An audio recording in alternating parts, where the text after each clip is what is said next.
Salut à tous et bienvenue dans le nouvel épisode de ce top des comics qui n'a pas de nom. Peut-être que vous connaissez le principe si vous avez écouté les épisodes d'avant. C'est un peu comme un top dans lequel on classe des comics et le nôtre n'a pas de nom. Du coup, c'est le top des comics qui n'a pas de nom. On a recueilli vos listes sur internet, vous nous avez proposé des comics. On va tenter de leur trouver une place dans le top que nous avons constitué avec les deux qui ont un siège résident dans cette émission. Je parle de Rétrophile. Bonjour, j'approuve ce top. Et je parle de Monsieur Yanda. Alors le siège n'est pas confortable, je n'approuve pas ce top, mais bonsoir tout le monde. Et vous le savez, dans chaque épisode, histoire de bouleverser un peu le top et de rajouter des enjeux, nous avons un strapantin qui accueille un invité spécial. Et notre invité de ce soir, c'est Jay de Les Rubriques de Jay. Salut à tous, c'est un plaisir d'être avec vous ici ce soir. Merci pour l'invitation. Alors Jay, en fait, tu viens de lancer une chaîne YouTube, tu es un tout nouveau YouTuber et on s'est dit que c'était cool puisqu'on aime déjà bien les 3 vidéos qui sont en ligne sur ta chaîne. Ouais, c'est ça. Si on peut filer un petit coup de pouce à ce gars qui mérite et qui fait le job, et voilà, on s'est dit que à notre niveau, ça pouvait être sympa de notre part. Et comme le gars est plutôt sympa, on l'a invité et on s'est dit on va bien se marrer. Je vous remercie. N'hésitez pas à mettre pause sur ce podcast, à aller vous abonner à sa chaîne YouTube, Les Rubriques de Jay, J-E.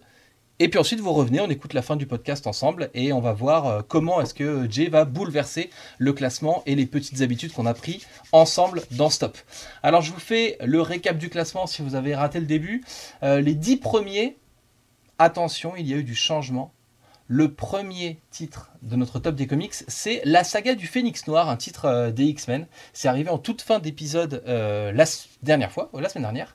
Et voilà, ça a bouleversé. Donc ça a pris la place de The Ultimates qui se retrouve 2e, Batman Silence qui se retrouve 3e, Daredevil Born Again qui est 4e, Crisis on Infinite Earths qui est 5e, Batman Année 1 6e, Kingdom Come 7e, Batman The Dark Knight Returns 8e, Wonder Woman Dieu est mortel 9e de notre top et Batman The Killing Joke est 10e de notre top. La suite, vous pourrez la voir dans la description du podcast ou de la vidéo. Ce qu'il faut savoir, c'est qu'à la fin de notre top, les derniers sont 66e le mariage de Deadpool, 67e la saga du mariage de North Star, donc affilié aux X-Men, 68e la saga autour du mariage de Tornade avec la Panthère Noire, 69e le titre Batman vs Alien, 70e le titre Batman la malédiction qui s'abattit sur Gotham, 71e le crossover Infinity, 72e le crossover Secret Wars 2015 et le dernier de notre top, c'est le crossover Marvel Fear Itself qui, vous l'aurez compris, était pour tout le monde une petite déception. On va donc rajouter des titres là-dedans à partir des listes que vous avez envoyées à Rétrophile. Vous prenez une liste, vous mettez 3 titres dedans, des titres Marvel ou DC. Vous donnez un nom à votre liste pour que ce soit un peu rigolo. Et on commence donc avec la première liste de ce nouvel épisode du Top des Comics. Une liste intitulée Kent et compagnie, c'est une liste de John McClane et on va faire comme la dernière fois, on va mélanger avec du Marvel et la liste d'Azertov qui s'appelle la Spider List. Ou Spider List, suivant qu'on soit lecteur de Lug ou non. Bien. On va commencer avec Kent et compagnie, un titre de 2003, Superman Batman de Jeff Loeb et Ed McGuinness. Est-ce qu'on laisse Mr. Yanda ouvrir le bal puisque c'est un titre d'essai? Alors, Superman Batman par Jeff Loeb et Ed McGuinness. Ça date de l'époque où Luthor était président, si tu te souviens bien. C'est ça, c'est ce qui a été fait juste avant, du coup, l'arc dessiné par Michael Turner avec Supergirl. Exactement. On dirait une consultation de voyant, parce que vous voyez pas, il a les mains sur le front. Alors, qu'est-ce que je vois? Je vois un arc qui a été fait avant Mike Turner. Je suis en train de chercher. Je suis en train de chercher au niveau des étagères de mon cerveau où est-ce que c'est rangé. Ah si, c'est Ennemi Public. Voilà, d'accord. Exactement. Voilà. C'est ça. C'est le moment où justement, voilà, Lex Luthor se débrouille pour que Superman et Batman soient déclarés indésirables. Ouais. Alors c'est une histoire qui colle bien avec les dessins hyper cartoony de McGuinness. Donc ça match bien au niveau ambiance et graphisme. Après, voilà, c'est pas une histoire de fou furieux qui marquera l'histoire du comics, même si ça reste une histoire, somme toute, assez bien construite. En fait, c'est l'équivalent de Silence, mais pour les enfants. je trouve. C'est-à-dire, non mais c'est exactement pareil, c'est-à-dire Jeff Lobb, il nous fait revenir plein de personnages à la dernière page et tu te dis, oh, qu'est-ce qui va se passer? C'est vraiment un catalogue des personnages de Superman et Batman, sauf que les dessins sont très cartoonesques, comme dit Yanda, et le scénario, bon, c'est gentil contre méchant, ça vole pas bien haut, donc c'est cool, c'est sympa à lire, mais c'est pas mémorable.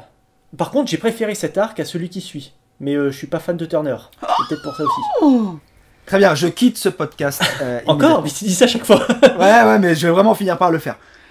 Pour ma part, je suis désolé, mais je vais pas pouvoir vraiment avoir un avis parce que l'un de mes concepts justement de mes vidéos, c'est comment j'ai découvert DC. Donc je découvre DC et là, non, j'ai pas pris le temps de découvrir ce titre. Je l'avoue, je plaide coupable. Moi, c'est un titre pareil sur lequel je vais pas être hyper bon puisque je me souviens que je l'avais vu passer à l'époque puisque Ed McGuinness dessinait du Deadpool à ce moment-là et qu'il est arrivé là-dessus. Il avait un dessin, il faisait des très très beaux dessins de culturistes cartoony.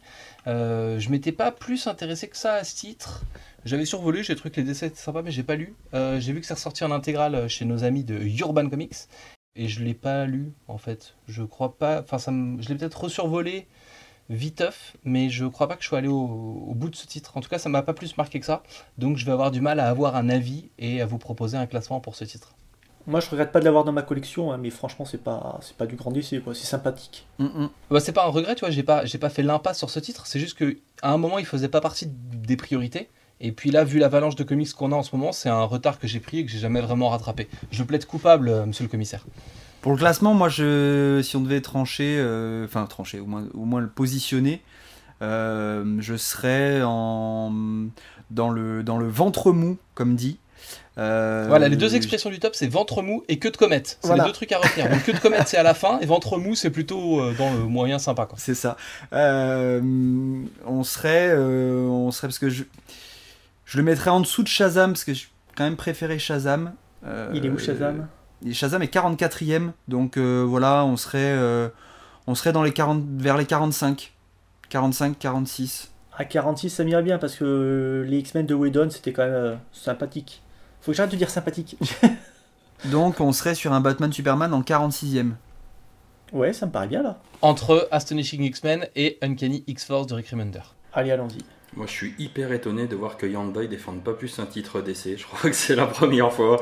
Je tiens à dire, vraiment, je suis choqué par ce début de vidéo. Déjà, il faut savoir que j'ai été briefé en début de podcast. On m'a dit que je mettais trop de temps. Donc voilà, donc déjà j'ai fait vite.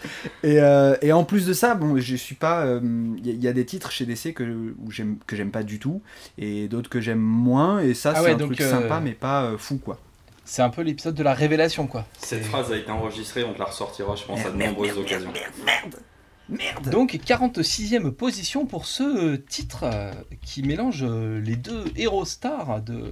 Et par rapport au film, tu préfères relire ça ou tu préfères revoir le film? Je préfère revoir le film. Juste pour... Je préfère revoir le film en version longue sans aucun problème. Tu me poses 3 heures et tu peux revenir me chercher après. Même 6 heures, comme ça je le regarde 2 fois de suite, il n'y a pas de problème. J'adore les trucs, tu peux me poser et revenir me chercher après. C'est les gamins dans les supermarchés, c'est ça? Je vais faire les courses, ouais je vais rester regarder le film. Alors on va faire un peu de Marvel maintenant, avec la liste d'Azertov, la Spider List donc, et le premier titre c'est Spider Island, ou Spider Island, je vais essayer de le dire à l'anglaise parce qu'on va encore se moquer de moi. Le doublé en plus. Le Spider Island. Spider Island, de Dan Slott et... Quoi? Non.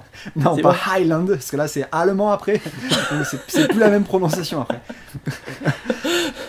J'avais pris Vichy en deuxième langue à l'école.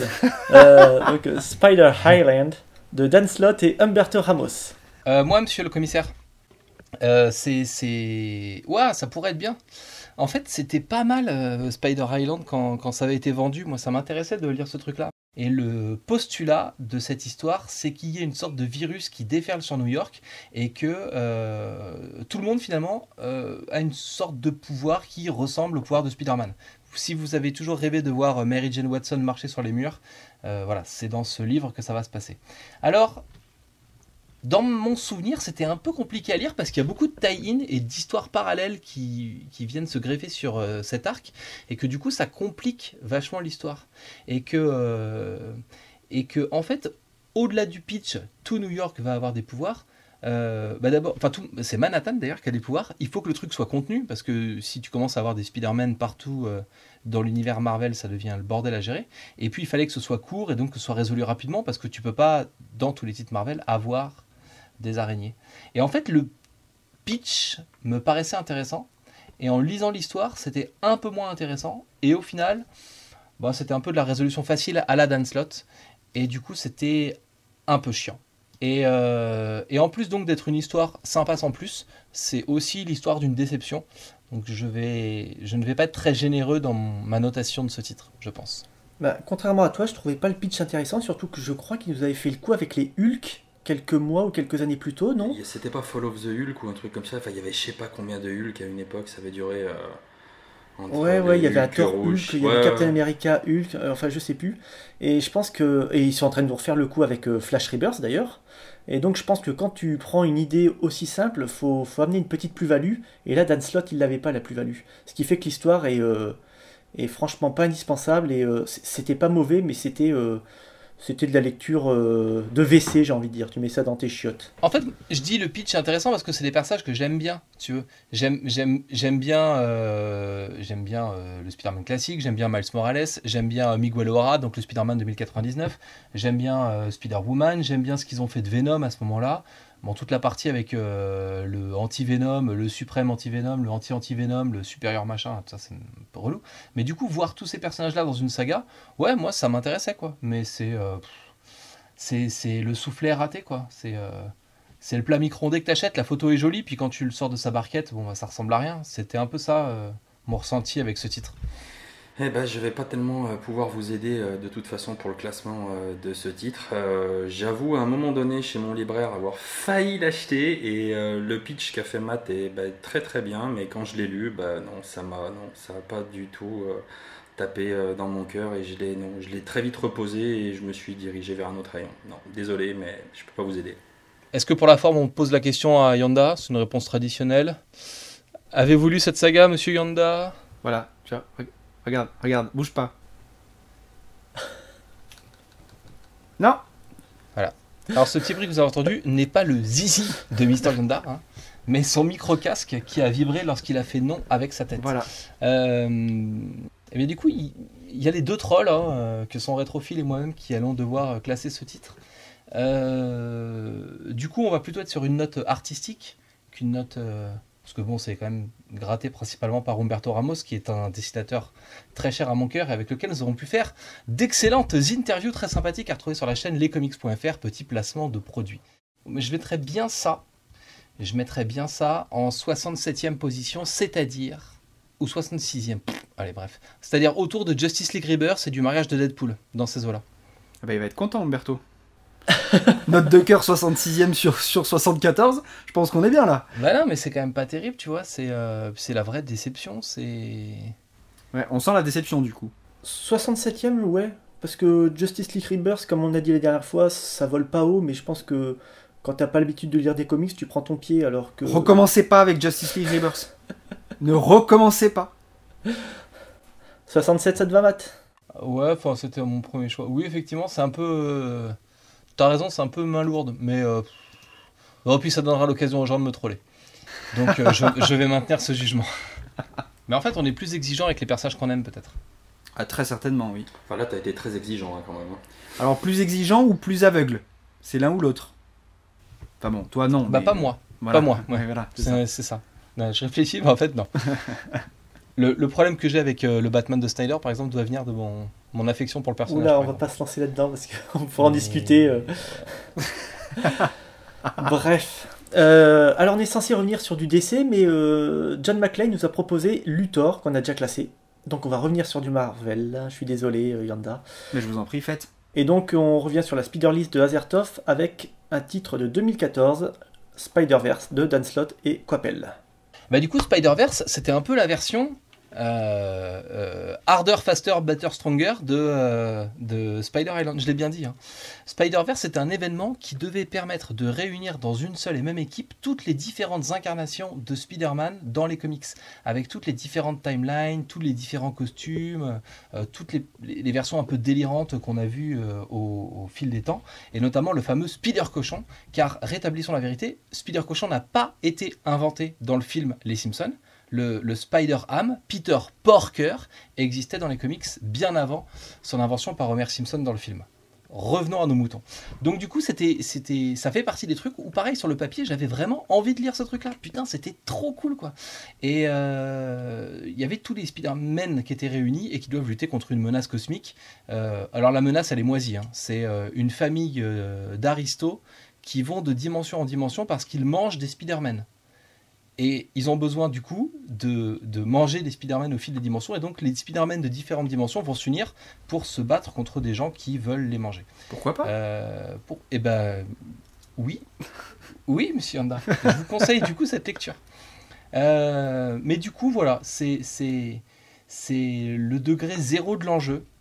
C'est-à-dire que là, pour le coup, c'est de la lecture popcorn. Il y a tous les ingrédients qu'on aime. Il y a une menace qui est un peu menaçante. Il y a des rebondissements, il y a plein de personnages, c'est plutôt bien dessiné, on sait que ça gagne à la fin, mais voilà. Il n'y a pas un engouement de folie autour de ce titre, vous l'aurez peut-être ressenti, mais pour le coup, ouais, ça passe bien, et c'était...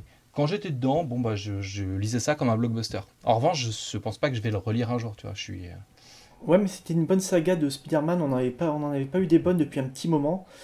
Et j'ai bien aimé, moi, toutes les interactions entre les personnages, le fait qu'ils fassent référence à des trucs des années 80. Comme tu l'as dit, c'est bien dessiné. La menace, l'air de rien, c'était, on va dire, une menace posée. C'était pas un gros monstre qui arrivait nulle part. Non, c'était des gens, comme tu dis, aristos, bien fringués, des espèces de vampires. Et c'était encore plus inquiétant, parce qu'ils n'avaient pas l'air de s'inquiéter de quoi que ce soit. Personne pouvait vraiment leur faire du mal à eux. Tu avais l'impression qu'ils étaient presque invincibles. Et jusqu'au final, qui est pas top, mais bon, on va pas spoiler, jusqu'au final, tu te poses vraiment la question, comment ils vont réussir à battre des personnes qui tuent des Spider-Man depuis des années, des siècles. Donc moi j'ai bien aimé, en plus Coppel a fait du bon boulot, donc j'étais assez fan de cette saga. Bon, vu la tête de nos interlocuteurs, on va pas poser la question à Jay et à Yanda, on va le classer tout de suite. Jay ne l'a pas lu ? Non, très sincèrement, c'est pareil, ça c'est des trucs que j'ai vu passer à la librairie, mais honnêtement, quand j'ai vu un Spider Cochon sur la couverture, au dos de la couverture, j'ai dit ça va aller. Non. Où est-ce qu'on va nous mettre ça ? Pour moi, c'est pas une grande saga, contrairement à Phil. Je trouve, il y a un côté un peu... Il y a un côté un peu cliché quand même dans la façon dont sont faits globalement les arcs autour de Spider-Man. Mais je pense que c'est le personnage qui est écrit comme ça depuis quelques années. Ouais, mais comme je le dis depuis le premier podcast, moi j'aime bien, tu sais, quand les héros sont obligés de fuir, quand ils sont retranchés, quand il y a un mouvement de panique. Et là c'était le cas. Ils n'arrêtaient pas de fuir de dimension en dimension. C'était vraiment la panique. Et j'adore ce genre de récit. Je suis vraiment à fond là-dedans. Le problème c'est que le classement, les 40 premières places sont limite imprenables, quoi. Tu mettrais ça où ? Moi, au mieux, je pourrais monter à la 39e. Ouais, je suis dans cette zone-là aussi. Là, on a à 39e le crossover Axis, Batwoman en 40e, Flash version New 52 en 41e position. Et j'étais plutôt en train de demander, est-ce que j'ai plutôt envie de relire Flash, de lire Flash, ou est-ce que j'ai plutôt envie de reprendre Spider-Verse ? Et je pense que je le mettrais là, ouais, entre Batwoman et Flash New 52. À la 40e position de notre top. Bon, ça, c'est pas la main lourde, tu vois. C'est 41e, du coup. 41e, ouais. Allez, vendu. Heureusement qu'il y a quelqu'un qui suit. Je vois que les chiffres, c'est votre truc, Mr. Yanda. Oui, tout à fait. Sans déconner, hein, encore 2 titres que j'ai pas lus. Et moi, je vais vous faire un café, je vous fais des danses, je sais pas, mais... J'espère qu'avant la fin de l'émission, il y a un titre que j'aurai lu, sinon c'est la honte totale. En tout cas, c'est une bonne pub pour ta chaîne, il n'y a pas de problème. Ouais. Ah oui, j'ai plein de trucs à découvrir, à faire découvrir, hein, du coup. Le spécialiste des comics. Ouais, qui ne les a pas lus. Voilà, mais il en parle avec le cœur. Toujours, c'est le plus important. Avec le cœur, tout passe. Ça, c'est... Alors, on revient sur la liste d'essais de John McClane. On va faire un titre que Jay n'a pas lu, donc, je pense. Certainement. C'est le vrai John McClane ou pas ? J'espère pas, parce que j'aurais des trucs à lui dire pour l'épisode 4 et 5, mais bref. On va parler d'un titre de 2010, c'est Superman Terre 1 de Straczynski et Shane Davis. Et je ne l'ai pas lu non plus. Jay ne l'a pas lu. Non. Et voilà. Non. Et, on me l'a fortement conseillé. Et ben pareil. Juste petite question, on se table sur le... Puisqu'on a dit qu'on parlait en tome, Superman Terre 1, tome 1 chez Urban, ça reprend en fait les 2 tomes VO. C'est quoi la différence? Les artistes ont changé? Parce que si c'est en 2 tomes, autant faire les 2 tomes. Enfin, Non, mais en tout cas, chez Urban, si tu veux acheter Superman Terre 1 tome 1, tu auras tome 1, tome 2 dedans. Donc ils l'ont publié comme ça. Il y a quoi dans le tome 2? La suite. Merci. Il y aura le tome 3 en fait. Il y aura le tome 3. Ah, mais c'est pas fini? Non. C'est en cours? C'est en 3. C'est en 3 tomes, puisque maintenant que Straczynski a annoncé sa retraite, je sais même pas si le 3 va sortir ou est sorti. Mais en tout cas, ça ira pas au-delà du 3. Ah bah alors je te laisse juge, je ne sais pas du tout de quoi ça parle, donc est-ce qu'il y avait besoin de 3 tomes d'ailleurs? Oui, parce que juste le tome 1, c'est pas terrible. Ah, bah on va faire le tome 1 et 2 alors, si ça t'arrange. C'est un titre que j'ai évoqué dans une vidéo que j'avais fait il y a quelques temps maintenant sur la collection Terre 1, donc à l'époque où il n'y avait que Superman et Batman Terre 1 de dispo. Et alors, effectivement, ce concept de cette ligne Terre 1 est une collection qui permet en fait à des auteurs de sortir sous un format graphic novel des versions revisitées et modernisées des personnages. Et c'est complètement le cas pour Superman, puisque le Superman Terre 1 tome 1 démarre lorsque Clark Kent arrive à Metropolis. Et voilà, il se passe toutes ses premières aventures, donc il a déjà ses pouvoirs, mais il sait pas trop comment se positionner, il cherche un peu sa place, auprès des hommes, auprès de ce qu'il doit faire par rapport à ses pouvoirs, etc. etc. Donc on est vraiment dans cette espèce de chemin psychologique, il cherche sa voie, quoi. Et j'avais trouvé ça plutôt sympa, même... Mais ce qui m'a dérangé, c'est que on ressent, du coup, dans cette version, un peu trop le parallèle avec Peter Parker. Du moins le Peter Parker des souvenirs que j'en avais, c'est-à-dire que c'est Peter Parker à Metropolis, c'est-à-dire que il arrive, il est jeune, il est pas sûr de lui, il est un peu maladroit dans ses relations vis-à-vis de son entourage, professionnel ou personnel. Au niveau de ses pouvoirs, il sait ce qu'il fait, mais il sait pas trop comment il doit agir. Voilà, il se cherche et c'est pas forcément ce que j'aime chez Superman, donc ça m'avait un peu freiné, mais ça c'est vraiment dans le tome 1, puisque la fin du tome 1, il s'impose en tant que Superman, et voilà, il sait ce qu'il doit faire et ce qu'il lui reste à faire, et du coup, ce qui m'avait un peu plus embêté dans le tome 2, c'était le méchant que je trouvais pas tip top, qui est le Parasite, qui est pourtant un méchant emblématique, mais je trouvais que cette version un peu plus moderne matchait pas forcément. Mais le cliff de fin fonctionne pour le coup par contre très très bien, et on a vraiment envie de savoir ce qui va se passer après, parce que là pour le coup on arrive sur un Superman qui est complètement sûr de lui, et une menace qui se révèle être potentiellement très intéressante. Donc c'est pas pour moi des titres Terre 1 que j'ai lu, c'est pas le meilleur. Mais donc ils ont fait ça 2 ans avant New 52, c'était un peu... Enfin quel intérêt alors? C'est voulu déconnecter des New 52. On est hors continuité. Ah complètement, d'accord. Voilà, okay. ça a été... Donc ça n'a rien à voir avec droit du sang, ça... Non. Ça a été intégré après au multiverse New 52 par Grant Morrison, qui a intégré cette Terre 1 dans le multiverse New 52. Mais par contre, les histoires en tant que telles... Enfin, par exemple, entre Batman Terre 1 et Superman Terre 1, il n'y a aucune connexion. Ils sont chacun dans leur coin, et il n'y a pas d'aventure en commun, tout comme avec Wonder Woman Terre 1 ou Teen Titans tome 1. C'est vraiment des trucs qui sont... c'est des récits d'auteurs, voilà. C'est une sorte de Ultimate, en fait, appliqué à DC Comics. Oui, si on veut, oui. Sauf que la continuité de Miller, pour le coup, elle n'a jamais été intégrée ou que ce soit. Mais oui, c'est dans leur coin. Oui, si tu donnes carte blanche à des auteurs pour donner une réinterprétation moderne de personnages classiques. C'est ça. c'est ça. Ce titre ne m'avait pas du tout marqué. Je l'ai lu à l'époque de la chronique radio, où je lisais du coup beaucoup de titres. Peut-être que c'est l'excuse qui fait que. Et c'est sorti chez nous, chez Urban, au moment où Urban a balancé les New 52, et j'ai eu un a priori sur ce titre qui est le même que Phil, c'est à quoi ça sert. C'est-à-dire que puisqu'on vient de nous relancer les New 52 avec des nouvelles origines et que c'est moderne, pourquoi est-ce qu'on a en plus besoin de se taper une version alternative de la modernisation des origines? Donc à quoi ça sert?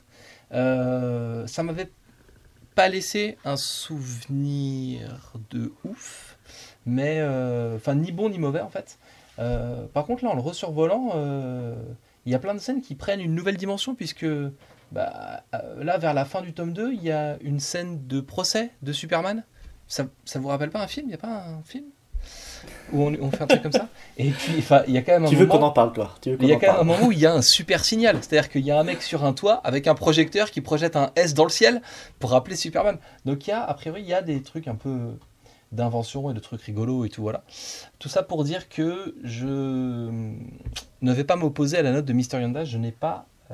ou alors vous me laissez 1 heure pour le relire, et puis on en discute après, mais ça m'a juste pas marqué, quoi. Je survole les pages et je me souviens pas avoir lu ça, en fait. Alors autant des fois vous me faites envie, autant là, je le vois chez mon libraire, j'ai pas envie de le prendre. Pourtant il y est, hein, mais j'ai pas envie. Prends Batman Terre 1 par contre. Ah ouais, mais c'est pas encore les origines de Batman. C'est encore des origines, mais différentes. Ouais. Pour le coup, c'est des origines vraiment différentes. Il y a Alfred avec une calache, donc prends-le. Voilà. Et une jambe de bois. Ok. Et une jambe de bois. Mais pour le coup, juste pour revenir sur le principe des Terre 1, parce que moi c'est avec Batman Terre 1 que j'ai commencé les DC Comics, et honnêtement le Superman Terre 1 je l'ai vraiment coché. Je pense que je le prendrai à un moment donné parce que c'est... je savais pas du tout au moment que c'était sorti avec les New 52, tout ça, mais j'aime beaucoup le principe que les artistes aient du temps pour faire leurs bouquins. Et pour le Batman Terre 1, typiquement, j'ai trouvé que c'était l'occasion de revoir les origines de Batman et de se donner envie de découvrir vraiment l'univers d'ici et l'univers de Batman. Et une fois que j'ai terminé ce bouquin-là, c'est là que j'ai vraiment eu envie de découvrir la continuité. Et je trouve que c'est vraiment une super porte d'entrée. Et honnêtement, le Superman, même si vous le classez super mal, c'est pas grave, je suis certain de me l'acheter, de le bouquiner celui-là. Je rejoins un peu ce que dit Jay, parce que je pense que pour par exemple quelqu'un qui est ultra fan de Spider-Man, il peut potentiellement beaucoup plus facilement accrocher à cette version-là de Superman, parce que j'ai vraiment, pour moi c'est vraiment la version qui est hyper proche, parce qu'il est très jeune, il a une petite vingtaine dans Superman Terre 1, et voilà, et je te dis, il est hyper maladroit, c'est vraiment, tu dis, putain, il a pas un S, il a une araignée, c'est Spider-Man, quoi.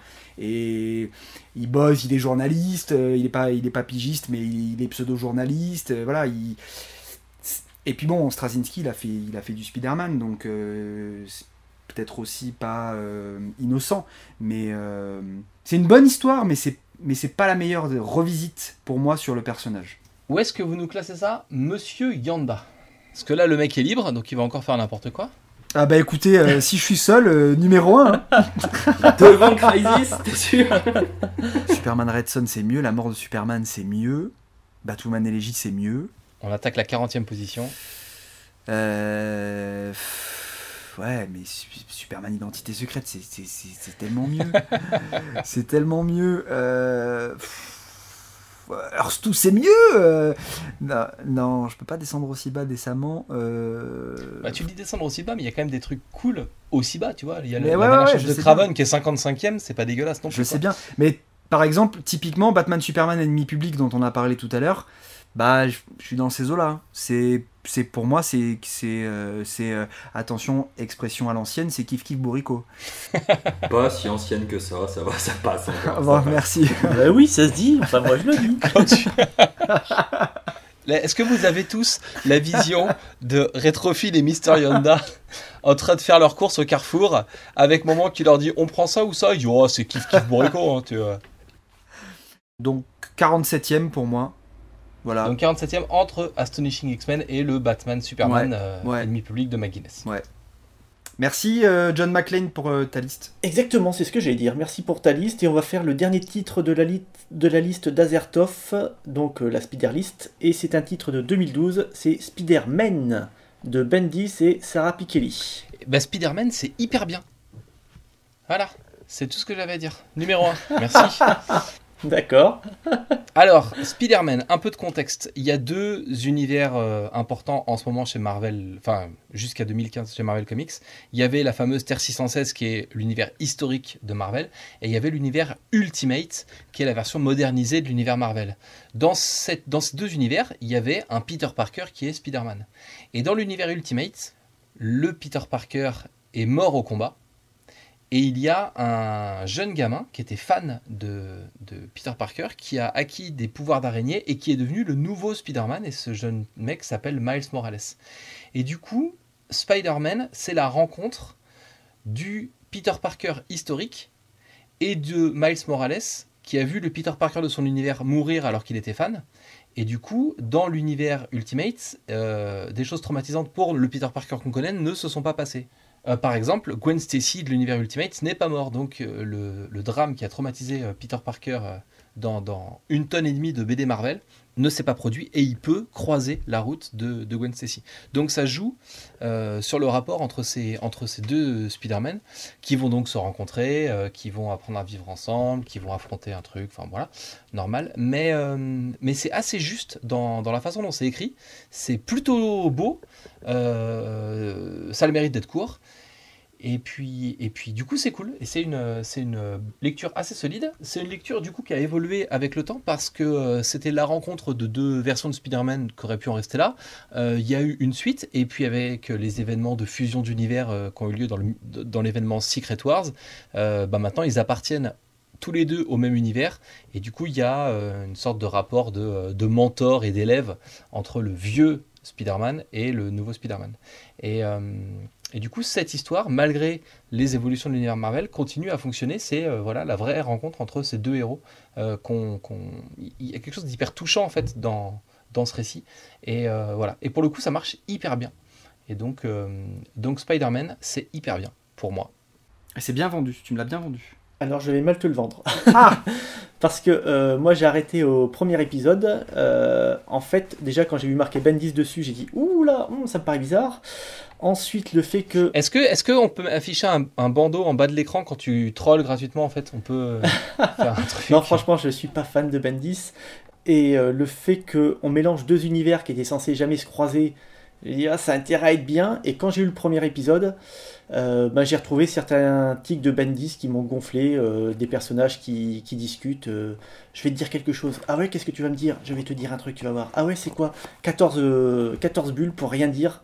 Et j'ai fait, allez, stop. Alors peut-être que c'est une bonne histoire, peut-être que c'est devenu un récit historique dans l'histoire de Marvel.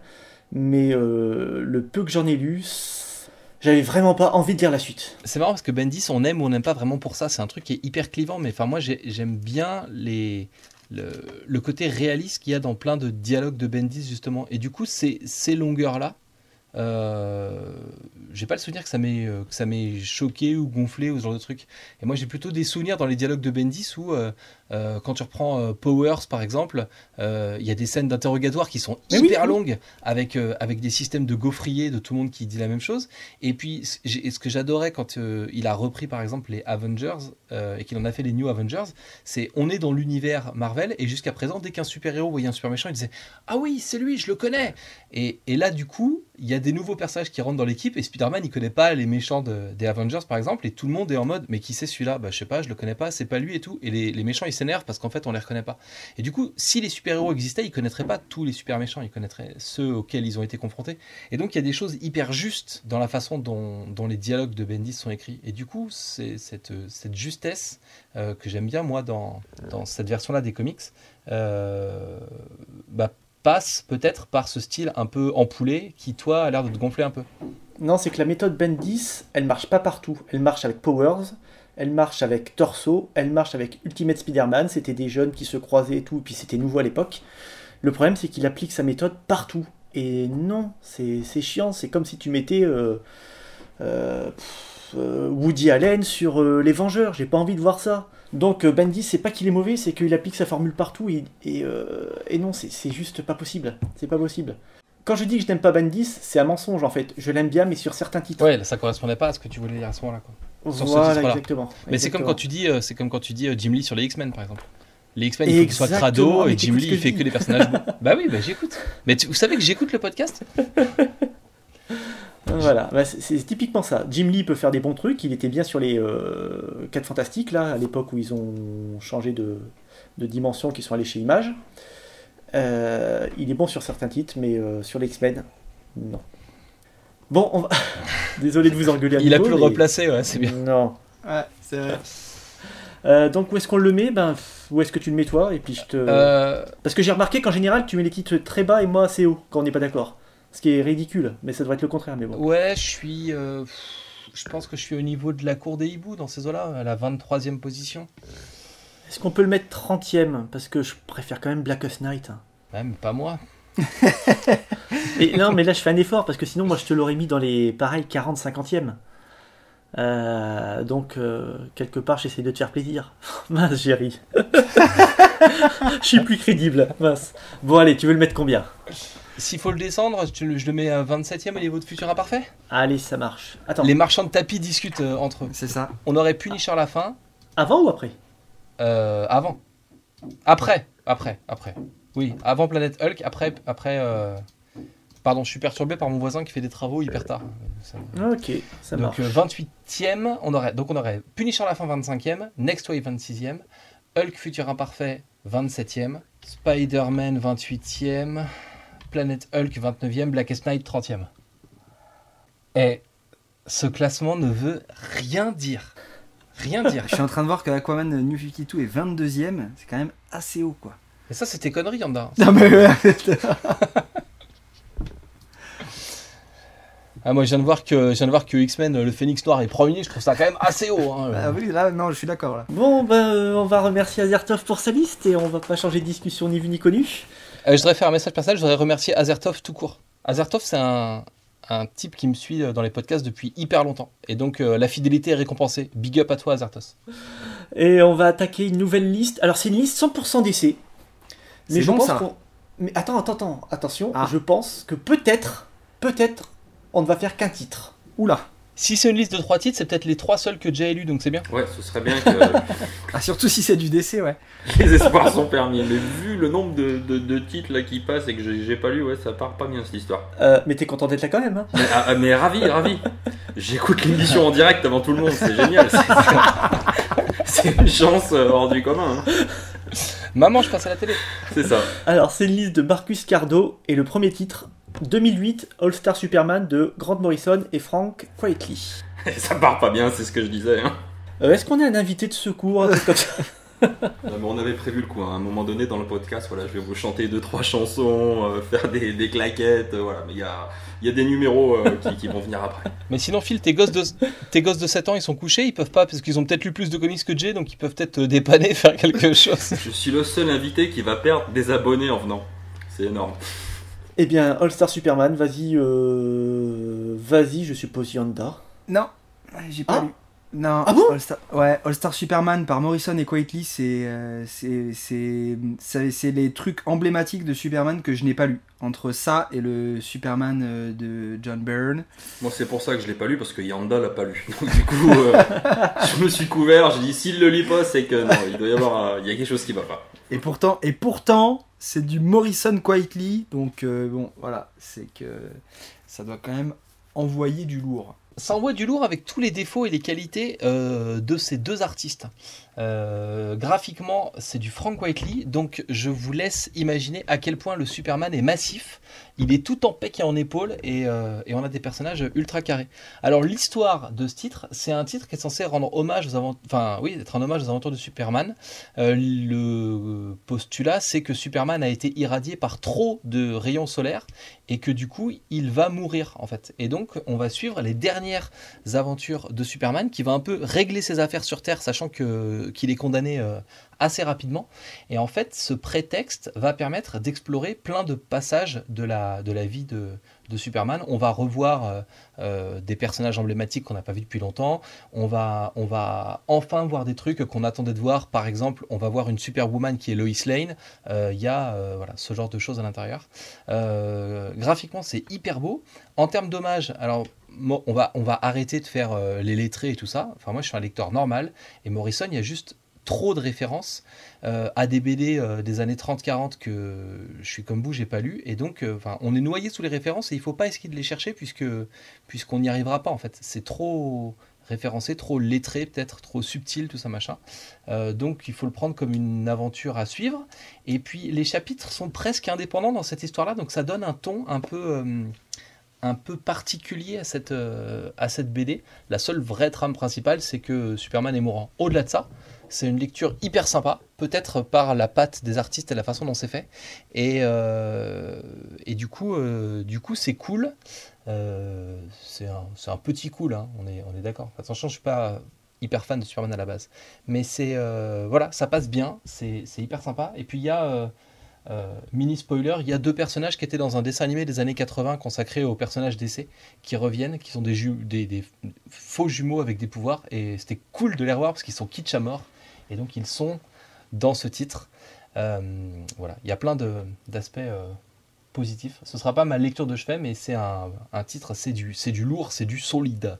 Bah, je trouve que c'est du bon Superman, mais ce qui est dommage, c'est que quand quelqu'un te dit Superman c'est pas un bon personnage et que tu veux lui faire lire du bon Superman, tu peux pas lui prêter ça parce que comme tu l'as dit, c'est trop compliqué, il y a trop de références. Non, puis la narration est pas simple. Il faut faire l'effort de comprendre pourquoi ces chapitres sont dans cet ordre-là et ce genre de trucs. Ouais, c'est vrai. Par contre, même dans la mort, tu vois, Superman est plein d'espoir et il y a quelque chose au-dessus de... Il y a quelque chose autour de ce titre, je sais pas, qui flotte. Tu sais, quelque chose de positif. C'est le Superman qu'on connaît, mais sans le côté bourrin, et avec le talent de Morrison.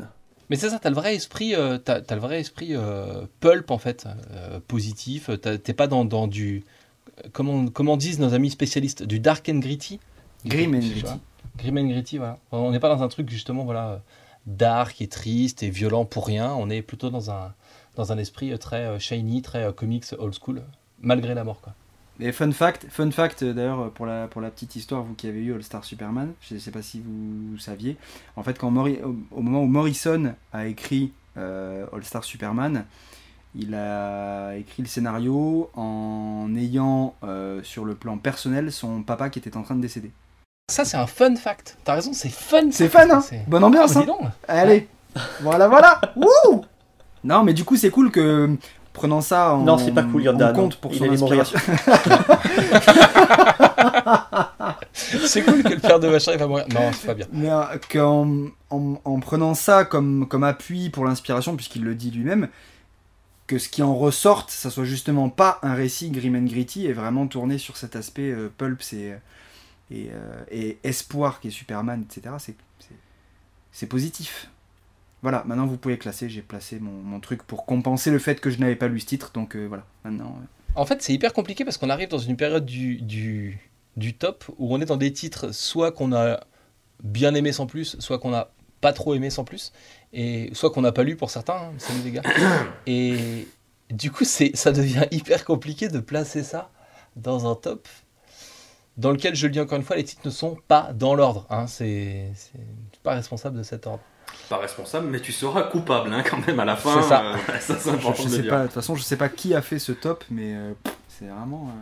Moi, je le verrais bien au-dessus de la mort de Superman. Qu'est-ce que t'en penses ? Pour nos amis qui n'ont pas la couleur, est-ce que tu peux me parler en numéro, s'il te plaît ? Alors, c'est le numéro 38. Ah oui, moi je suis bien au-dessus. Oh oui. Alors, jusqu'où tu vas, toi ? Bah là, je suis 24ème, je suis entre la Cour des hiboux et Injustice. Donc moi, je le voyais où ça ? 38ème, toi 24ème ? 38 plus 24 divisé par le podcast 2, le plus triste du monde. 31.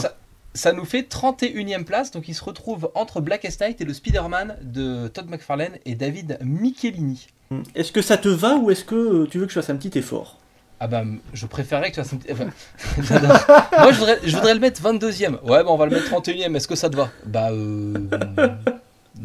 Bon, ok, d'accord. Écoute, on va le mettre 26ème, mais parce que je t'aime bien. Ce qui m'ennuie, c'est que je vais t'en devoir une, donc ça m'agace un peu. Donc 26ème, il se retrouve entre Punisher la fin et Next Wave, la super série de Warren Ellis fait de personnages losers. C'est pas très All-Star tout ça. Hein. J'espère que le prochain titre n'est pas All-Star Batman parce qu'on risque de se fâcher.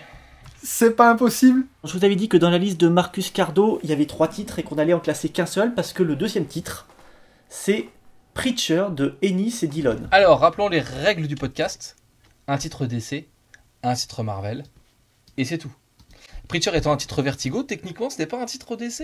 D'accord, jamais ils se croisent comme aurait pu le faire Animal Man ou... Non, parce que Animal Man, il a... D'ailleurs, en plus, il a pas croisé les autres. Si, dans Justice League of America. Mais c'était au moment de la continuité New 52, et il avait à ce moment-là rejoint l'univers DC. Comme Constantine. Donc Preacher, c'est annulé. Et là, par contre, le troisième titre de Marcus Cardo, ça devient plus compliqué, c'est Watchmen. Déconnez pas, je l'ai lu, déconnez pas. Sans spoiler. Et ouais, sans spoiler. Bah, si on parle de Watchmen, du vrai gros Watchmen, techniquement, à mon avis, il ne fait pas partie de la continuité DC. Je ne sais pas, je vous laisse juger parce que moi j'en suis qu'à l'épisode 1 de Rebirth, hein. Je lis en français, donc au 2 maintenant. Et je ne sais pas si Watchmen, c'est bon, c'est officiel, c'est voilà. Est-ce que oui ou non ? Après, si on répond à cette question, c'est spoiler. Que ça soit oui ou que ça soit non, c'est spoiler. Mais... Bah, le problème, c'est est-ce qu'on règle pas ça entre nous et on fait un raccord pour répondre sans spoiler quoi. Bah déjà, le fait que Yanda dise « je peux pas répondre sinon c'est spoiler », la réponse est oui. Non, pas forcément. Ah, d'accord, non, ok. Je sais pas, ok. non. Bon. Ah, ouais, d'accord, ok, très bien. Non. Surtout que j'aimerais bien le découvrir par moi-même. Donc, on ne classe pas Watchmen ? Après... non, mais je parle. Si tu reviens un tout petit peu dans Multiversity New 52. Non, parce que non, même pas. C'est l'univers Charlton Comics, donc c'est pas vraiment Watchmen puisque Watchmen s'en inspire, mais c'est pas. C'est pas eux quoi. Ouais, non. Techniquement. Techniquement, laisse tomber. Techniquement, à partir de Rebirth, il y a un doute pour ceux qui suivent en VF et voilà. Mais attendez, si à ce moment-là, on retconne le podcast et on classe Authority, parce que je peux vous dire techniquement Midnighter a rencontré Nightwing, donc Authority fait partie de l'univers DC. Et Authority numéro 1 direct. Et je suis le seul à l'avoir lu, donc je passe tranquille. Mais bah ouais, Watchmen en l'état, c'est compliqué. Bon, alors on va laisser tomber. Et on remercie Marcus Cardo pour sa liste. Du coup, tu veux pas qu'on refasse ce passage sans spoiler pour être clean et dire que c'est pas dans l'univers et tout, parce que là on tourne autour du truc, on dit il y a peut-être spoiler, enfin si les gens écoutent, ils pichent quoi. Et ben même moi je sais pas si c'est rattaché maintenant. Yanda m'a mis le doute, donc non, je pense que ça passera très bien au montage. J'ai juste lu enfin je sais même pas si on peut se le dire entre nous, ouais. Enfin moi j'ai juste lu, tu vois le petit Rebirth kiosque là tout à l'heure où il y a le Flash et Batman qui se rencontrent dans la Batcave. Ouais. Donc c'est le premier, le DC Universe Rebirth. Ouais, je crois, ouais, c'est lui. Et avec le petit... Pins. Ouais. Après c'est juste un badge à la con qu'il a trouvé dans sa Batcave à la con. Ah ouais, non mais c'est mort. Enfin c'est du moment où il trouve le truc, on sait, enfin voilà, on sait quoi. On s'y attend quoi, tout ce qui va... Alors voilà, c'est pas pareil, on s'y attend. Mais... Ouais, mais est-ce que c'est pas une fausse piste ? C'est pas arrivé. Et c'est toujours pas arrivé en VO, hein. Ouais. Ok. Bon, bah on va laisser tomber. Et donc, on va attaquer la nouvelle liste, celle de Vincent Roche. Et le premier titre, je vous pose la même question, Planetary. Ah putain ! De Warren Ellis et John Cassaday. Et bah pareil, Planetary, techniquement Willstorm, techniquement pas DC, c'est l'univers Authority. Il y a eu un crossover. D'accord, ils ont croisé une seule fois Batman et c'est tout. Il y a eu un crossover. Ouais, enfin, ils ont croisé un Batman dans un univers pas canonique, puisque t'as le Joker qui est l'assistant d'un commissaire Grayson, un truc comme ça. Donc ça fonctionne pas les mecs. Hein. Et ce crossover avec Batman est hyper bien. Ouais, c'est un bel hommage. Mais de toute façon, Planetary, c'est hyper bien. Donc Planetary, je suis désolé. Je t'aime de tout mon cœur, mais tu n'auras pas ta place dans cette incarnation de notre top des comics qui n'a pas de nom. Mais peut-être dans une autre. Ah, clin d'œil. Bientôt le reboot. Allez, on continue la liste de Vincent Roche. Le deuxième titre, c'est Suicide Squad New 52. Et il nous dit « Moi, ha, ha, ha, ha, ha. » Ah, il a tout dit. Évidemment, je n'ai pas acheté ce truc, je ne l'ai pas lu. Mais déjà, j'ai un problème avec Harley Quinn, donc... Ouais, pareil.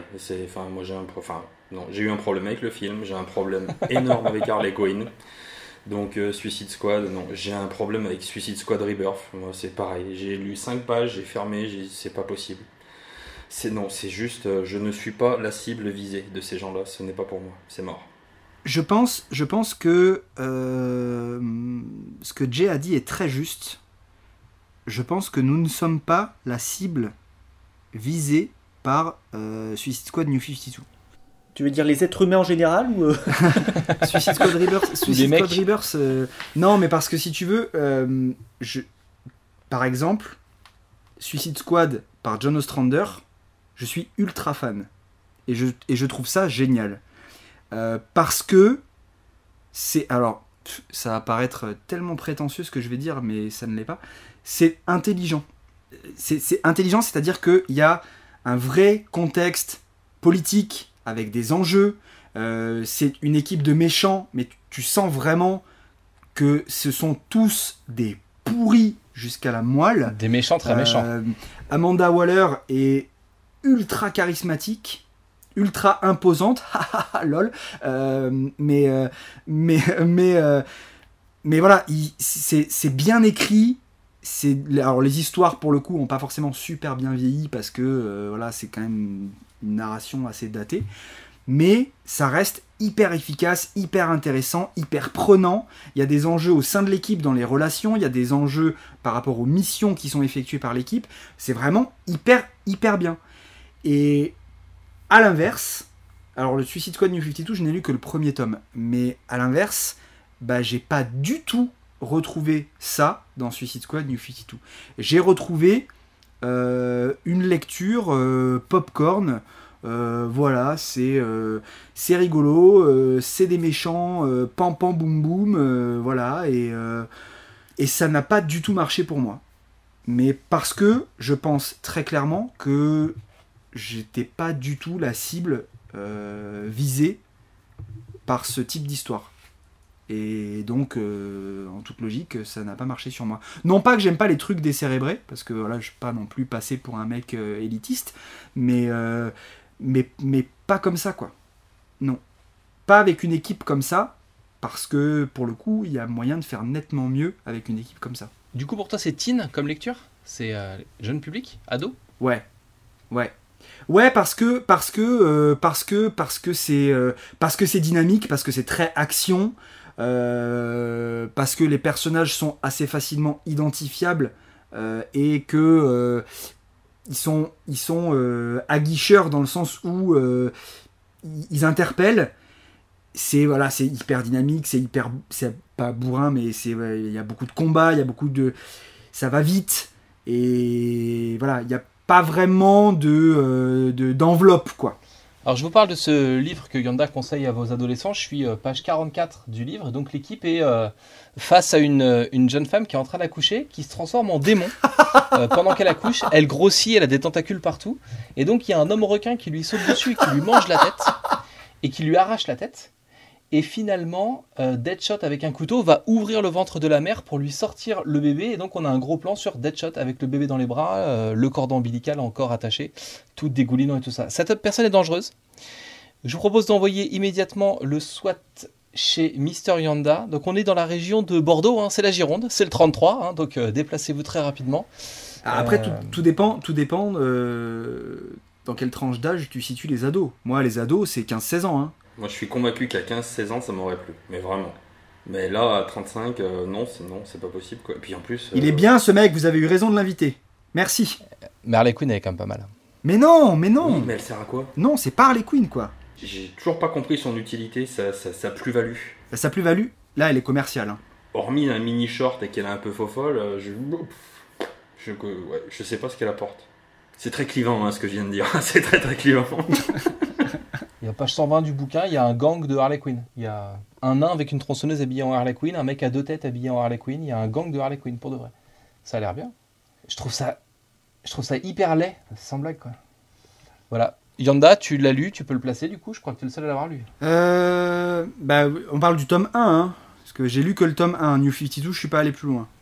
Tu seras très bien. Tu pourrais faire tes devoirs, quand même. Ah, c'est vrai, excusez-moi. Non, Suicide Squad New 52, on va tomber bas, hein. On va tomber très bas. C'est pire que Harley Quinn New 52 ? Ouais.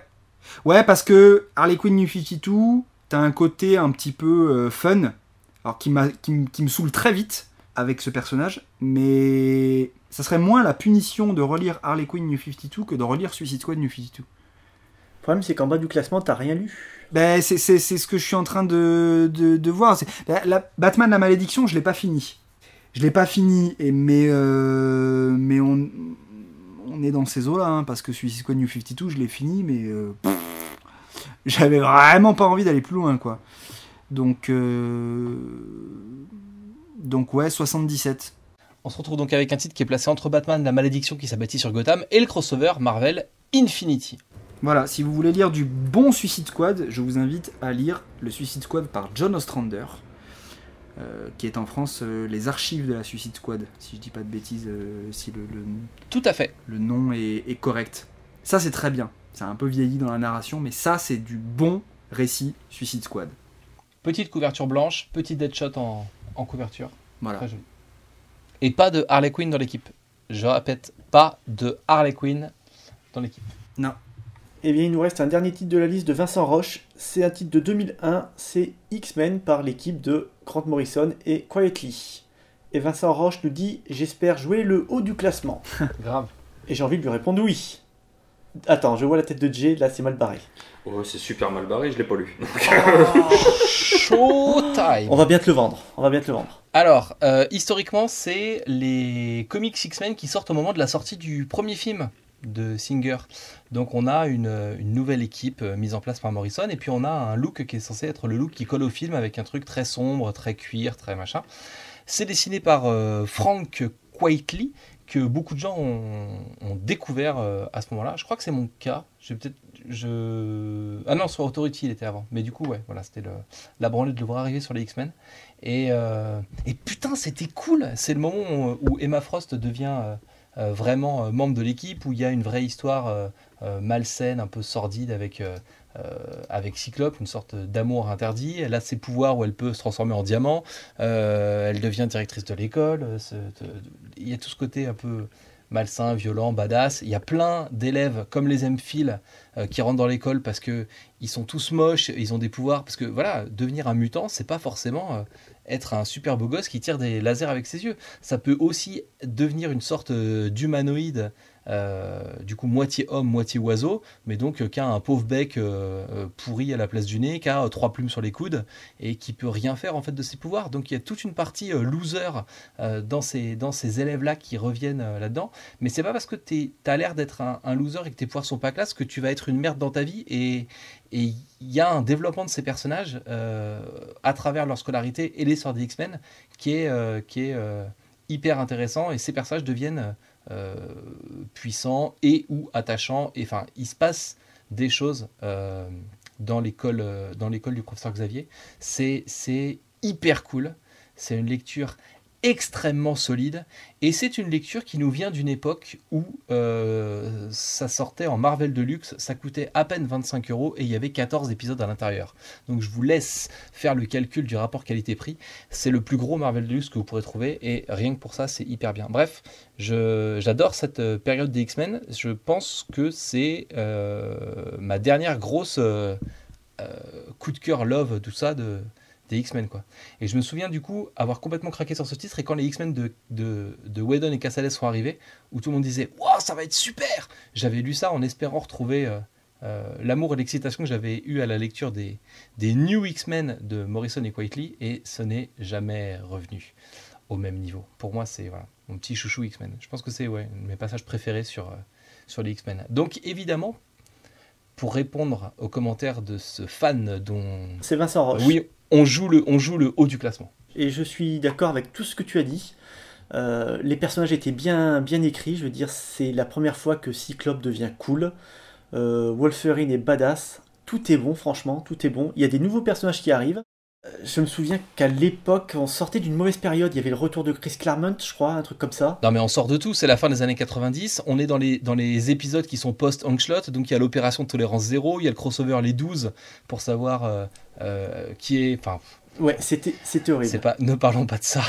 Et puis la la principale angoisse qu'on a à ce moment-là, c'est est-ce que Gambit est le frère de Havok et de Cyclope. Voilà, c'est ça qui nous occupe dans les X-Men à ce moment-là. Ah mais c'est complètement ça. Et t'as Morrison qui arrive et qui prend des petits bouts de mythologie un peu partout, qui met tout ça dans son titre.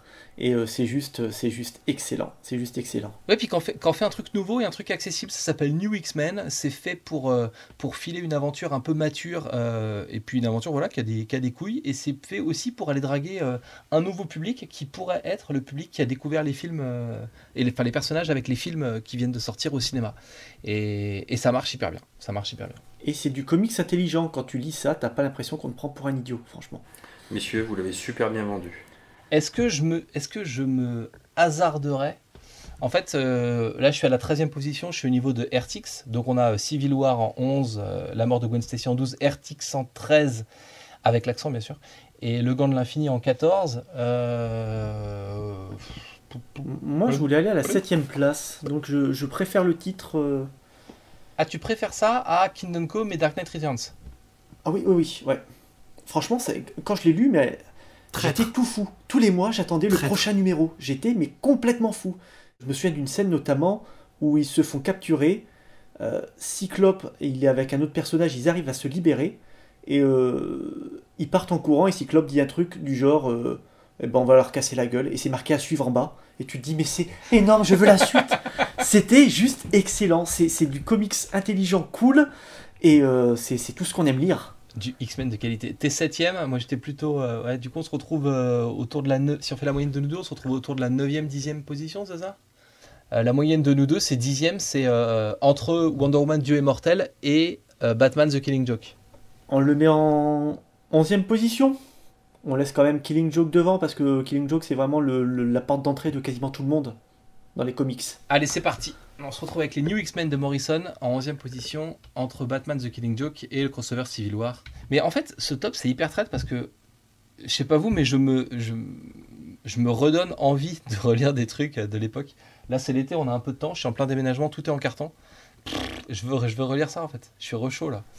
Moi, t'as vu, j'ai acheté les 2 tomes de Wonder Woman. Bah oui, j'ai vu, j'étais là. Ouais, par Pérez. Ouais, non, j'ai mis sur Twitter, mais parce que franchement, il est très très haut. J'espère qu'il est très très bon, Yanda. Parce que franchement, notre top 15, c'est que du bon. Et, je vais pas rajouter de tartine pour pas t'over-influencer et que t'en attendes vraiment un truc de ouf. Mais lis-le. Voilà. Parce que je crois que c'est un des rares titres que j'ai pas lu dans notre top 15, notre top 20. Franchement, alors sachant que tous les autres titres sont excellents, mais tous. Bon, il y a quand même Secret War. Mais j'attends ton avis, hein. Ok. J'attends ton avis une fois que tu l'auras lu, mais voilà, lis-le. Eh bien, on a fini la liste de Vincent Roche, que l'on remercie. Merci. Bon, allez, on attaque la nouvelle liste, la liste de Benjamin Guillet, et sa liste s'appelle « Ma liste des bons gros crossovers de merde ». Et Benjamin Guillet, il est en mode troll, attention. Alors, premier titre, 2015, Convergence, écrit par des demandeurs d'emploi et dessiné par des gens. Attention, on parle de crossover pas publié en France donc. Si, Convergence a été publié. Partiellement? Non, entièrement. C'est le tome 6 de Earth 2. Ah bon? Oui. Sérieux? Oui. Ah, mais c'est pour ça que je l'ai pas lu, d'accord. Oui. Earth 2, voilà. Oui. Oui. Et c'est quoi ce truc? Qu'est-ce que ça fout de Earth 2? Je crois que c'était un truc important de DC. En tout cas, ils nous l'avaient vendu comme ça à l'époque. Ouais, ils nous l'ont vendu comme ça. C'est pas vraiment un troll quand il dit les bons gros crossovers de merde. Alors je sais pas les titres d'après, mais Convergence, ouais.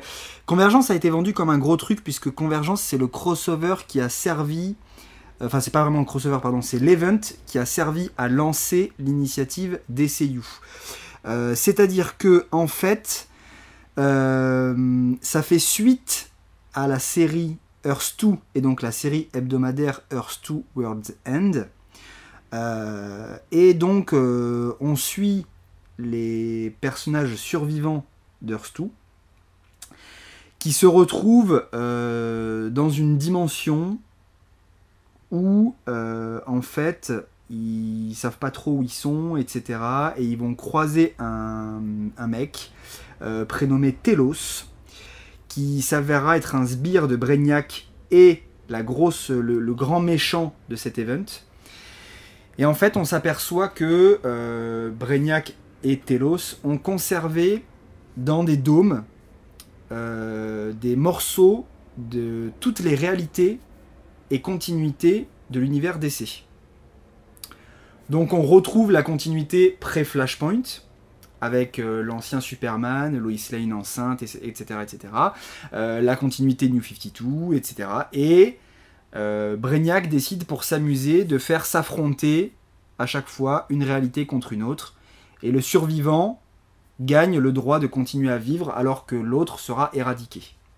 Et les héros d'Earth 2 décident d'intervenir pour ne pas laisser ça se passer, etc.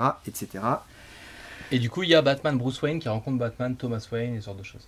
Entre autres. Il y a des faux raccords, putain, je suis en train de survoler le truc, il y a des faux raccords à toutes les pages, c'est ouf quoi. Pour dire ça de façon imagée et relativement polie, c'est écrit avec le cul. Voilà, je peux pas dire mieux que ça, c'est... Quand tu mets en scène plusieurs versions d'un personnage, la seule façon que tu as pour le reconnaître, c'est le costume. Donc là, moi j'ai un Batman avec le logo rouge, donc c'est Thomas. J'ai un Batman avec le logo sur rond jaune.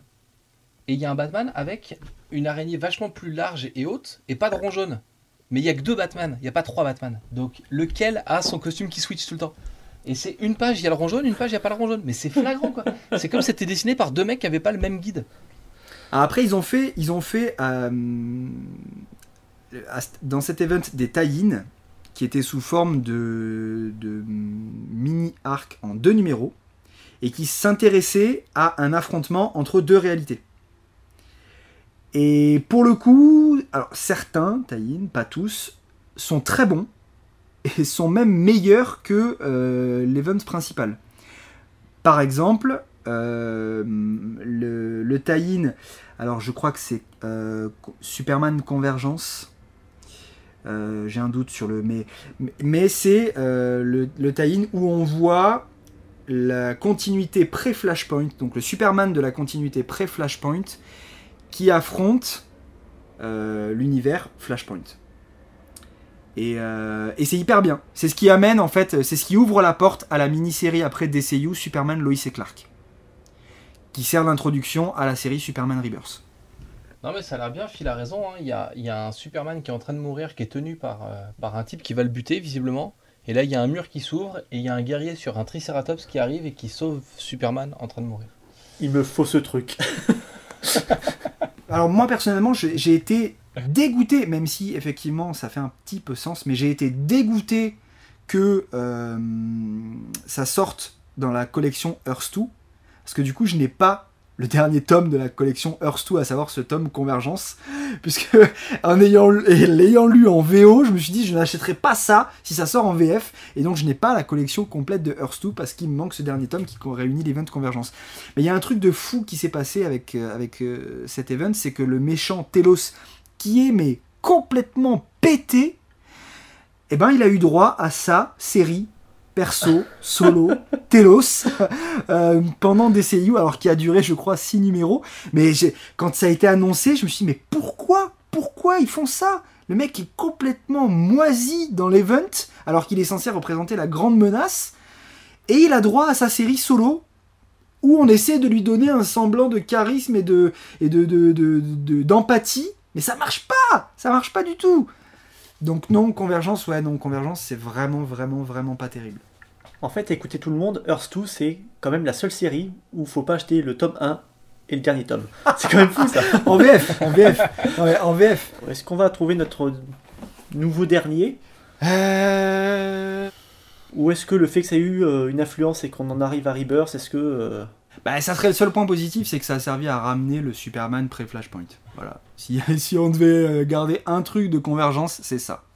Parce qu'après, tout le reste, non. Je ne vais pas spoiler certains trucs si jamais des téméraires voudraient le lire, mais parce qu'il se passe quelques petits trucs dedans. Mais non, quoi. Ça, non. Donc on est très clairement au niveau de Suicide Squad New 52. Mais tu vois, je fais partie de cette téméraire. C'est un truc que j'avais envie de lire et je pense que je vais quand même me jeter quoi. Mais lis-le. Tout ça pour me dire, il avait raison Sianda. Non, mais je ne suis pas parole d'évangile. Hein, c'est pas parce que j'ai pas aimé un truc que c'est pas bien. Loin de là. Mais ça arrive quand même. Ça arrive. Hein. Non, j'aurais pas. J'aurais Souvent, pas t'aimes pas les trucs pas bien. cette prétention. En général, les trucs que j'aime, c'est pas bien, c'est vrai. Les trucs que j'aime pas, c'est pas bien. Troisième révélation de la soirée. Je suis fatigué, merde. Mais merde, tiens, voilà. Voilà, c'est tout. Je me barre de ce podcast, vous me faites chier. Ouais, non, ouais. Ce qui est formidable, c'est qu'on sent la douleur, tu vois, quand tu parles de ce titre.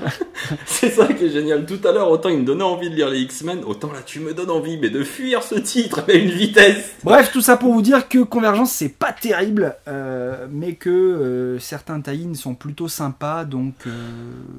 Mais tu vas le classer. T'arrives pas à le mettre dernier, ce titre. Mais merde. Non, dernier, ça serait dur. Dernier, ça serait dur parce qu'il y a le Superman. Il n'y aurait pas eu le Superman, je le mettais dernier. Donc on va être entre Batman, La Malédiction et Suicide Squad New 52. Ah, on est loin derrière Justice League Rebirth, alors qui pourtant était pour toi un point un peu clivant, quoi. Ouais, mais parce que Justice League Rebirth, il y a une grosse déception. Parce que j'attendais un truc. Convergence 78ème Ouais, Convergence 78ème. et Suicide Squad New 52 juste derrière. Tu vois, je suis sûr qu'il veut pas mettre en dernière place un titre d'essai. Il laissera toujours un titre Non. Marvel. J'en suis sûr. Non, Il s'est laissé, tu sais, il laisse un coussin, il y a 3 titres là qui amortissent un peu la chute. Allez, on continue avec la liste des bons crossovers de merde de Benjamin Guillet. Par contre, les gars, faites gaffe à vos listes. Il n'y a pas de titres qu'on a lus là dans les titres que vous nous avez filés ce soir. C'est pas possible. Faites des listes sérieuses. On est quand même des podcasteurs sérieux, des youtubeurs sérieux. On est des spécialistes des comics. Donc donnez-nous des choses que les gens ont envie de lire. Faites un petit Et effort. si un jour vous me réinvitez, je préfère vous le dire, moi je viens avec ma liste. Hein. Moi je suis sûr d'avoir lu un truc. Hein. Ouais, faites ça pour Jess, c'est sa première quoi. Putain, le mec voulait être célèbre et tout ça machin. On fait un booster pour sa chaîne, il a pas pu parler. C'est pas cool pour lui quoi. C'est un complot quoi, sans déconner. Allez, deuxième titre, et là, je suis sûr que Jay, tu ne l'as pas lu. J'en suis certain. C'est un titre de 2009, c'est Ultimatum, écrit par un tueur et dessiné par des inconscients.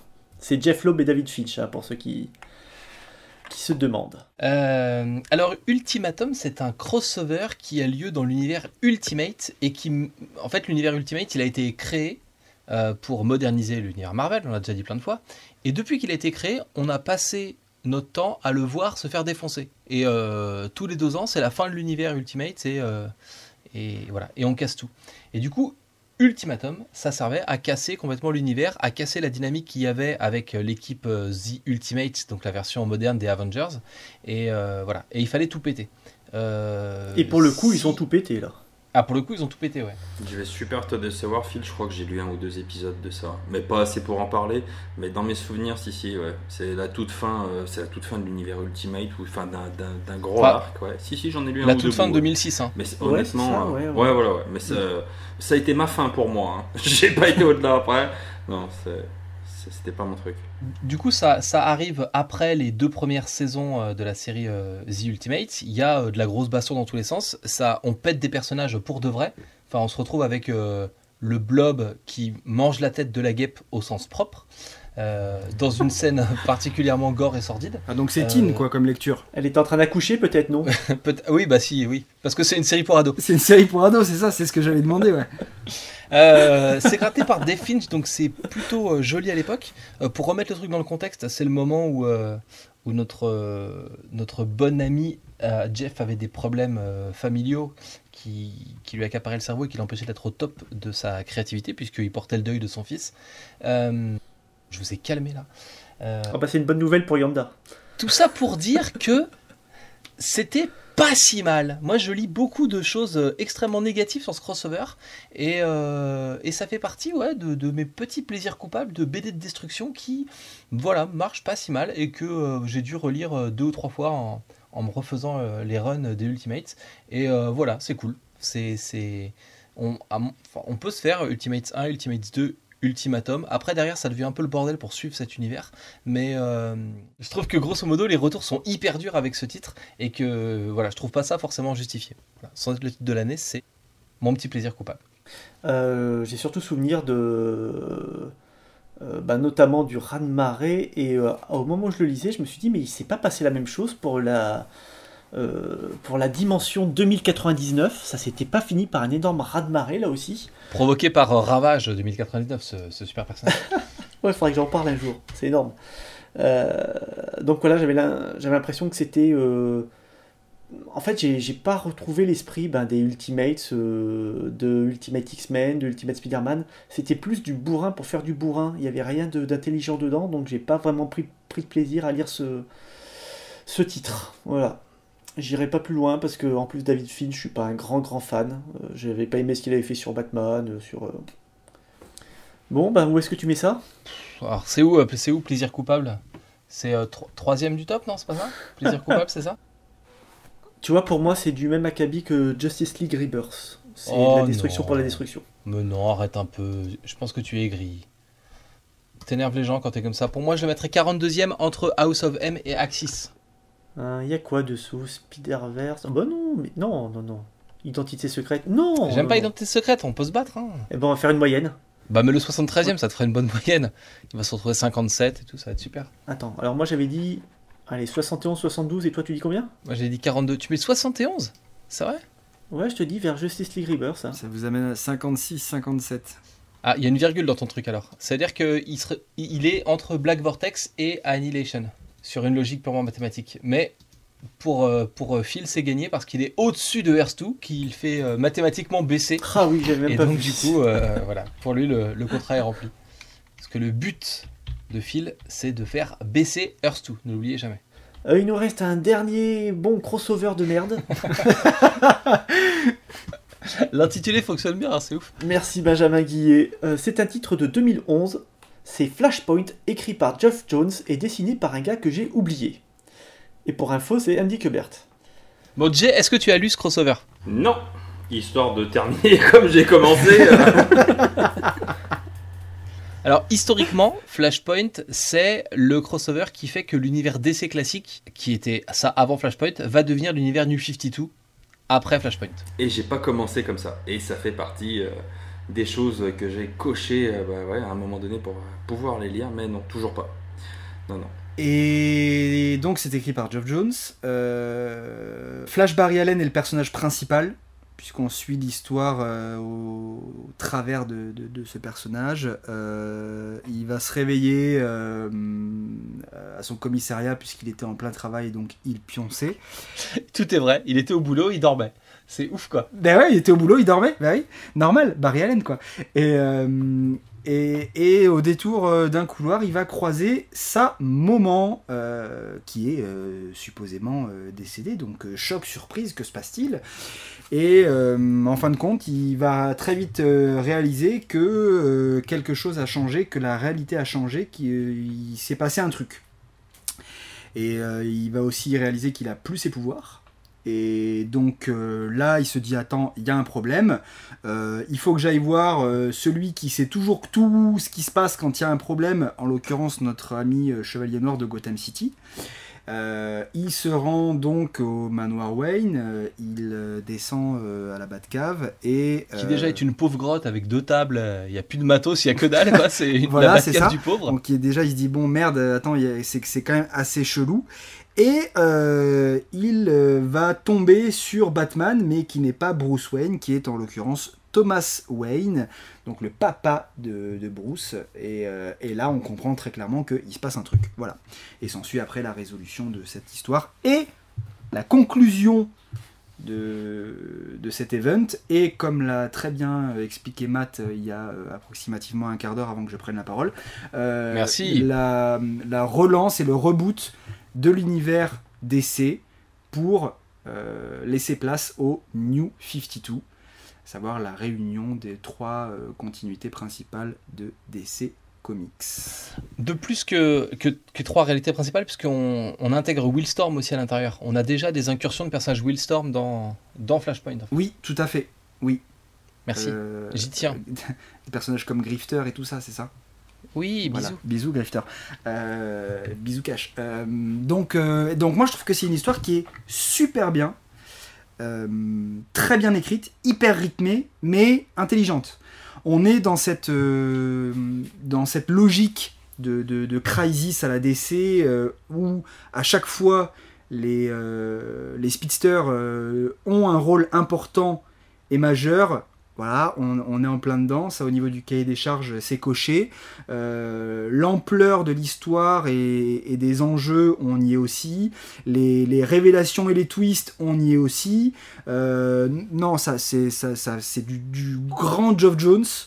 Andy Kubert au dessin, aucun problème. Il était encore en pleine possession de ses moyens et de son talent et il en fait la preuve. Les tie-ins à cet event ne sont pas tous extraordinaire, à l'exception peut-être de celui sur Batman, qui va justement creuser cette histoire de Thomas Wayne. Et c'est pour le coup, c'est pas du tout, selon moi, un crossover de merde. C'est très bien. Je vous rejoins complètement sur tout. Et pour rajouter ma patte personnelle, je trouve qu'en plus, il y a plein de variations autour des persos qui sont hyper intéressantes et hyper bien trouvées. Typiquement, dans l'univers de Flashpoint, Superman est un problème. Et comme Superman se recharge à l'énergie solaire, il est enfermé quelque part dans une sorte de structure gigantesque. Et donc on a un pauvre Superman qui est tout maigre, parce qu'il n'a pas de muscles, il n'a jamais été exposé au soleil, on l'a caché et tout. Et donc il ressemble plus à rien, c'est une sorte de petit haricot en pyjama. Et voilà, il y a donc le Thomas Wayne, leur version de Batman qui est rigolote et qui est intéressante. Et puis on va faire passer le personnage, on va électrocuter le personnage pour qu'il récupère ses pouvoirs dans une séquence qui est assez mémorable, touchante et qui te parle du sacrifice du héros. Ouais, ça tient bien la route. Il y a plein de notions qui sont abordées par Geoff Jones, effectivement. Il pousse vraiment ce délire de l'effet papillon, de si tu changes un truc, ça a moult conséquences dans un même univers. Et voilà, effectivement, cette histoire de Superman qui ne se retrouve pas dans une ferme. T'as dit moult et Kiff Bourrico dans la même émission ? Ouais, je suis chaud là. D'accord. Je suis chaud.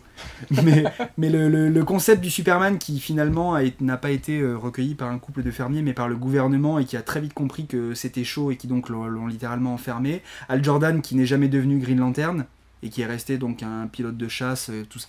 Bah voilà, c'est vraiment voilà, l'effet papillon à son paroxysme, avec toutes les répercussions que ça peut avoir, mais intelligemment. Et en plus de ça, ça aborde toutes les notions, comme tu l'as dit Matt, au niveau du sacrifice du héros, pour la façon dont Barry Allen va retrouver ses pouvoirs, au niveau du poids des responsabilités, et de la façon de chacun de gérer justement ses responsabilités de par son statut. Enfin voilà, il y a plein de trucs qui font que Flashpoint est un très bon récit. Les New 52 ont après été ce qu'elles sont devenues, mais même la façon dont les New 52 sont amenés, c'est vachement bien amené. Il y a un énorme tas de mystères autour de ce personnage qui vient voir Pandora, donc pour ne pas la nommer, qui vient voir Barry Allen et qui lui dit ouais c'est chaud, il faut voilà. Et ça lance les New 52 hyper bien. T'as qu'une seule envie quand tu lis Flashpoint, c'est de dire allez on continue avec les New 52, c'est où quoi. Puis il y a de la vanne partout, il y a de la référence partout. Quand il récupère sa bague dans laquelle il y a son costume de Flash, il ouvre sa bague pour avoir le costume. Et du coup, vous le découvrez en lisant le truc, mais c'est pas son costume qui est dedans, c'est un autre costume. Et du coup, voilà, c'est ça, et tout ça, toutes ces conneries-là, ça marche hyper bien, quoi. Ouais, les gars, moi je vous rejoins surtout. Il y a juste, je mettrais quand même un petit bémol. Il manque un petit peu de souffle épique, on va dire, parce que quand je l'ai lu à l'époque, je traînais pas sur les réseaux sociaux, donc je savais pas sur quoi ça allait aboutir. Je pensais pas que ça allait finir sur New 52, que ça allait révolutionner DC. Et donc quand je l'ai lu à l'époque, j'ai pris ça pour une bonne saga que je me disais, dans 3 mois, ils vont revenir au statu quo. Ouais. Toi, c'est le Elseworld. J'ai pas senti venir le truc, tu vois. Tu vois, il manquait le petit quelque chose pour qu'à chaque fois que je ferme le bouquin, je me dise, c'est énorme. Non, à chaque fois, je me disais, oh, c'est sympa. Mais tu vois, c'est ça, moi, qui me plaît. Moi, j'ai un problème avec les events d'ici que souvent je trouve un peu trop cosmique, un peu trop important, un peu trop. Enfin, l'échelle, entre autres, mais l'échelle de l'anti-monitor, cette échelle de puissance là, par exemple, en général, ça me parle pas. Alors que là, on a un event au niveau de la rue avec des personnages. Enfin, tu t'identifies au truc, on est sur Terre, c'est plutôt des interactions entre les personnages qui font l'histoire, quoi. Et enfin, moi, ça me parle plus ce genre de mise en scène. Moi, je peux pas vous parler de l'événement Flashpoint parce que je l'ai pas lu, mais je peux vous dire pourquoi j'ai très envie de le lire. Ce qui rattrape un peu le coup, du coup. Bon, enfin bon. Quand j'ai commencé la découverte un petit peu de DC et les lectures DC, clairement, ça a été avec les New 52. Parce qu'avant, pour moi, DC, c'était vraiment pas du tout ma came. Et quand j'ai découvert un peu le Batman, j'ai eu envie de lire du Justice League, j'ai eu envie de lire du Green Lantern, etc. etc. Et pour moi, c'est vraiment important. Ça fait partie des trucs que j'ai cochés, qu'il faut absolument que je lise. Parce que je trouve que l'univers New 52, ça m'a vraiment pas réconcilié avec les comics, mais j'avais un peu de mal à suivre les publications de Marvel, aller acheter mes kiosques Panini, etc., etc. Et ça m'a vraiment relancé dans un engouement des comics qui est vraiment très important. Et du coup, Flashpoint, pour moi, c'est la porte d'entrée des New 52, donc à un moment ou un autre, je serai obligé d'y aller dessus et de le lire, c'est sûr. C'était beau. Merci. Tu devrais lâcher ton micro. Merci. Et ce sera tout pour moi. Bonne soirée. Il va falloir placer ça dans notre liste qui est un peu chargée. Ouais. Qui n'est pas très cohérente. Ouais. La liste, elle est super cohérente en fait, parce que c'est vraiment que des concessions. Enfin, des concessions de tout le monde, sauf de Yanda en fait, sur les titres d'ici. Ah si. Non, Attends, j'ai fait des concessions. Crazy Sonic Finter, c'est 5ème, quoi. Ça, c'était pas une concession, c'était une cabale. C'était un complot. Tu t'es fait avoir au coin du bois. Sinon, non, ça ne serait jamais arrivé. Les mecs, ils ont ramené leurs invités en disant bon, alors à ce moment-là, on va te parler de ce bouquin-là et tu le mets premier. C'est vrai que Twip avait un peu pété le top. J'aime bien le mec, il a été complice, tu vois, mais Twip, il a pas été gentil, là. C'était le premier à dire oui, Batman, je le mets premier, moi. Bah allez, je me lance, moi je le verrai en 20ème position dans ces eaux-là. 20ème position. Ouais, moi aussi je suis dans cette zone-là. On est au niveau du premier Secret War, de Allman Logan, de Batman à Long Halloween et de la Ligue de Justice version New 52. Moi je le mets quand même. Ouais, je le mets avant la Ligue de Justice et après Batman à Long Halloween. Donc pour moi, il devient 22ème. 22ème, moi je le mettrais 21ème parce que je suis vraiment pas fan de Batman à Long Halloween. Oh, donc Yanda, où est-ce que tu le vois? Ah, on a perdu Jay là. Ah ouais. Désolé. Non, ouais, je rejoins plutôt l'avis de Matt. Parce que c'est le patron, donc voilà. Et que j'ai pas envie d'avoir des problèmes après, parce que voilà. Mais ouais, je vais pas trop rentrer en détail dans le top parce qu'après, si je descends, il y a des trucs qui pour moi sont moins bien que Flashpoint, et si je descends encore après, il y a des trucs qui sont mieux. Donc ouais, votre classement me convient. Mais ça reste en dessous de un long Halloween quand même. Flashpoint 22ème entre Batman Long Halloween et la Justice League version New 52. Le premier tome, le premier arc de la Justice League New 52. Parce que là, après, il peut y avoir débat. Si on commence à classer les arcs... Bon les gars. Oula. Officiellement, on a fini, mais j'ai pas envie de laisser partir Jay comme ça, franchement. Ah. Donc si vous êtes d'accord... Le titre bonus. Je propose qu'il nous propose 2 titres, un Marvel, un DC qu'il a lu, et on va tous le classer ensemble. Allez. Retenez bien cette façon de faire. L'invité va proposer des titres et on va les classer ensemble. La dernière fois, ça s'est mal fini. Matt a comploté avec MC Tweet. Donc là, on va voir. Je regarde vite fait, c'est pratique d'avoir cette bibliothèque qui est juste à côté. Surtout, elle est courte la tienne, donc elle se parcourt rapidement. Un petit DC comme ça, Batman Arkham Asylum, ça peut être sympa. Ah bah je l'ai pas lu, dommage, mais allez-y. Alors c'est de qui et de quoi ça parle? C'est de Morrison et c'est illustré par Dave McKean. Ah bon? Ah bah oui monsieur. Ah bah oui. Ah bah ça fait envie là. Ah bah oui Moret. Je suis pas le roi du pitch, du coup je sais pas si quelqu'un d'autre veut le faire à ma place. C'est facile, c'est un livre dans lequel il manquait une page quand c'est sorti chez Urban. Sans déconner. Ouais, ça. Ah bah ouais. Tu vois, je m'en suis même pas rendu compte. Ils ont fait un rappel, la première édition, il manquait une page. Ouais. Ah d'accord, bah alors non, j'ai pas eu la première édition. Ah non. Ils ont pas fait de rappel, ils ont fait une feuille à imprimer sur le site et à glisser dans ta BD avec la page qui manquait. Mais non, il y a un truc. Mais si, tu pouvais la ramener. Mais non. Il y avait la page à mettre. Tu rigoles quoi? Attends. Page à mettre. Oh putain. C'est une putain d'édition collector quand même. Ah bah, je crois que c'est celle-là que j'ai.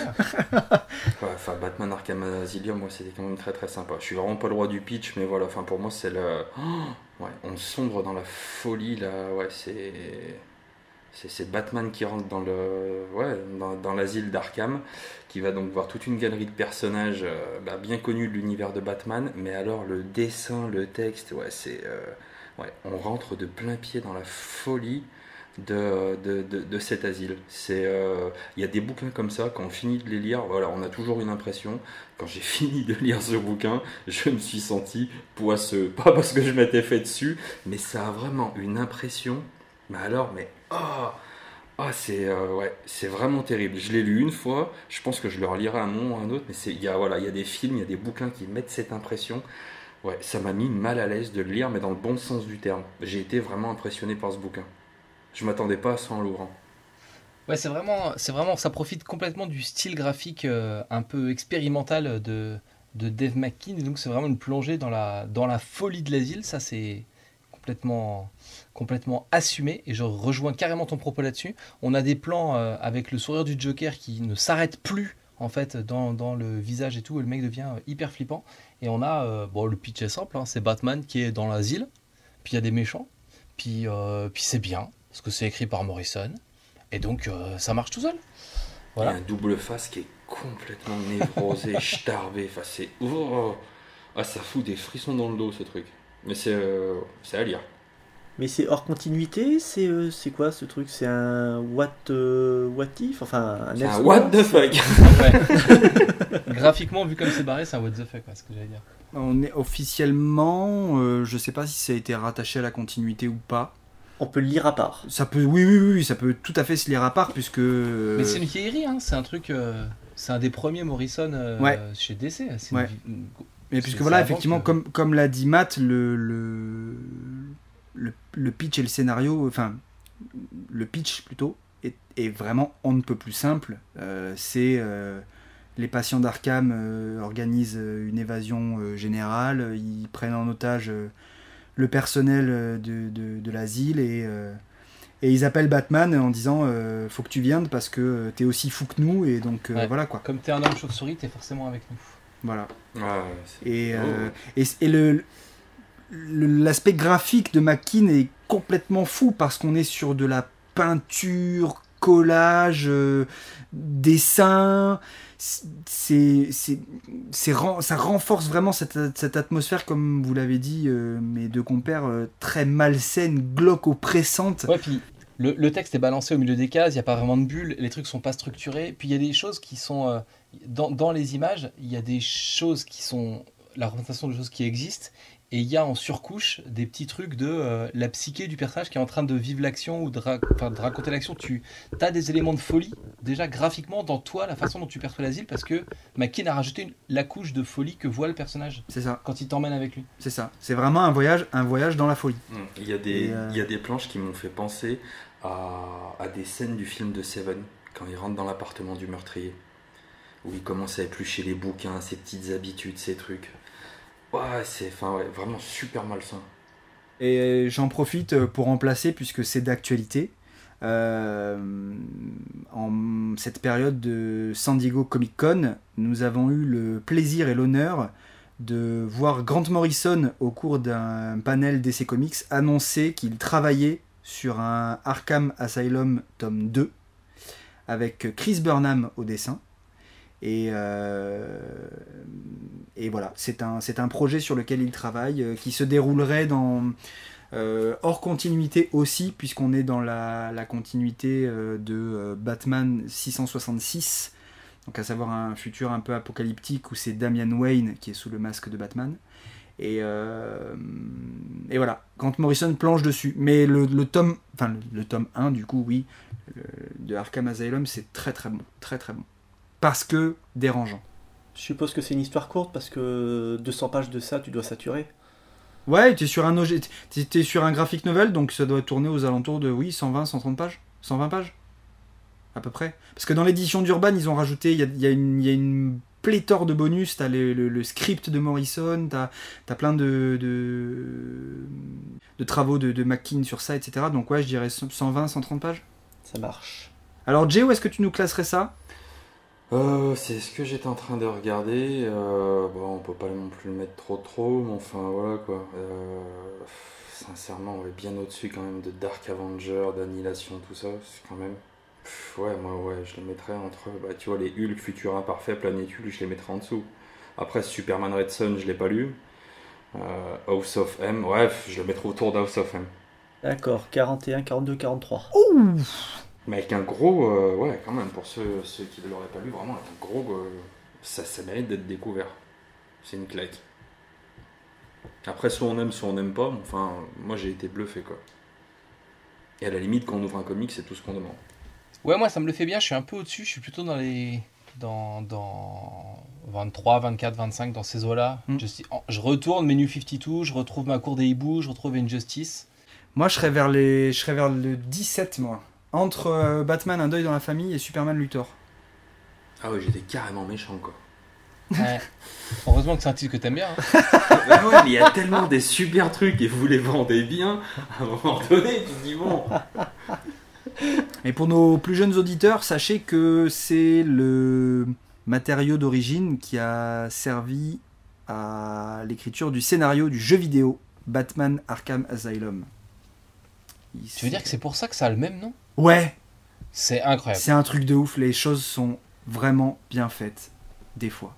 Après, pour info, il est apparu dans certaines listes, hein, ce titre, mais je l'avais pas pris parce qu'il y avait d'autres listes à placer avant. Tu sens que le mec est en train de se dédouaner pour pas se prendre une avalanche de commentaires de « Ah, mais moi je l'avais mis dans ma liste, mais il m'a pas pris ma liste, cet enculé !»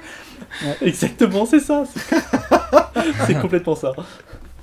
Donc du coup, toi, tu l'aurais mis 17ème Ouais, 17ème entre Un deuil dans la famille et Superman Luthor Man of Steel.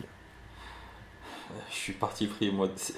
C'est ça aussi. Non, mais t'avais dit quoi ? Moi, j'avais dit, ouais, autour des 40, quoi. Mais je suis parti pris, c'est-à-dire que moi, je fais. C'est ça aussi qui est marrant, c'est que je suis invité de cette émission, mais en même temps, dans les premières, je vous avais fait une liste. Et dans la liste que je vous avais envoyée, il y avait ce qui est pour moi ma petite Madeleine de Proust, Hulk futur imparfait. D'ailleurs que tu as démonté gentiment, Matt, hein, mais avec des arguments qui étaient recevables. Et juste, ce qui m'a encore fait le plus de peine, tu vois. C'est Planète Hulk que j'ai défoncé, moi. Futur imparfait, moi, j'avais bien aimé ce truc-là. Ouais, mais t'as dit des trucs enfin, comment dire, ouais, qui étaient pertinents, mais qui l'ont un petit peu descendu du piédestal sur lequel je l'avais mis. Même quand il est gentil, il est méchant, Matt. Tu as brisé mes rêves d'enfant. C'est surtout Phil qui a défoncé le titre. Putain, faudra que je réécoute, je me souviens pas avoir défoncé ce titre. Phil, il disait que ça le rendait triste, c'était un titre qui le rendait triste. Oui, moi j'ai dit que j'étais contre le viol. Bon, t'étais pas d'accord avec moi, mais... Et du coup, si je fais une moyenne strictement mathématique de nos 3 positions, on se retrouve à la 26e position entre La Cour des Hiboux et Injustice. Allez. Je suis pas l'invité le plus chiant que vous ayez eu, au final. Et il nous faut ton deuxième titre. Il nous faudra Marvel. Un Marvel. Un Marvel. Je vais rester sur mon héros Marvel préféré, l'incroyable Hulk, Hulk.0. Ah, par Todd McFarlane. Ouais. Et au scénario, c'était qui, Michelini? Non, c'était le tout Ah, début Peter David. l'arrivée de Peter David. Exactement. Sur ça, voilà. Et forcément, voilà, c'est un putain de truc. À l'époque, quand c'était sorti chez Semic, on pouvait l'avoir En souscription, ouais. en C'est une galère à avoir. Voilà. Donc, j'ai jamais eu, parce que je n'étais pas parvenu à convaincre ma très chère mère d'envoyer un chèque dans une obscure maison d'édition qu'elle ne connaissait pas. Donc, je ne l'ai jamais lu et je l'ai découvert il y a quelques années, grâce évidemment à Internet, etc. Et bon, moi, j'ai vraiment aimé parce que déjà Il est repris dans les intégrales de Hulk par Panini. Ouais. Hein. 87-88 de mémoire. Ouais, moi j'ai vraiment aimé parce que déjà c'est grosso modo c'est quelques épisodes après l'arrivée de Peter David. Voilà. Ah l'enfoiré. Il est magnifique. Voilà, Rétrophile, il a la vraie souscription de l'époque. Et je l'ai du coup aussi, elle est là-bas. Ah oui, ça c'est magnifique ça. Une pièce de collection. Tu sais qu'il manque une page. Ouais. Et c'est l'arrivée de Peter David qui revient grosso modo aux origines de Hulk qu'avaient voulu Stan Lee et Jack Kirby, donc un Hulk gris qui se transforme à la nuit tombée, et en même temps Todd McFarlane qui arrive avec un vrai parti pris. J'aime les artistes qui ont un vrai parti pris et qui font un Hulk. McFarlane il dessine un Hulk vraiment avec une gueule mais badass quoi, au plus haut point. L'histoire, honnêtement, c'est pas la meilleure que j'ai lue, mais en tout cas, loin de là, honnêtement. Mais par contre, voilà, c'était le début des grands changements de Hulk avec l'arrivée de Peter David, et Todd McFarlane au dessin, c'était quand même juste du bonheur.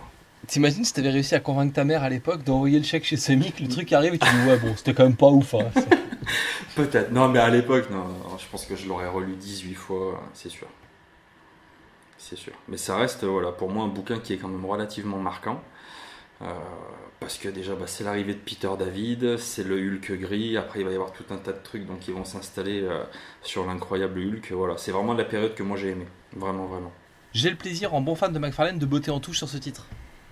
Puisque ma mère n'a pas voulu envoyer le chèque à Semic non plus, et que je n'ai pas acheté les intégrales, donc je ne l'ai pas lu. D'accord. Bah, je suis d'accord avec tout ce que tu as dit, Jay. C'est une bonne histoire de Hulk. C'est pas la meilleure histoire de Hulk, mais je sais pas quoi rajouter parce que je l'ai pas lu depuis un petit moment.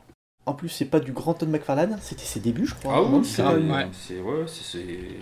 vraiment ses débuts. Ça fait pas longtemps qu'il. Oh, si, ça me revient. Il y avait un beau final. On va pas spoiler, mais ouais, il y avait un beau final.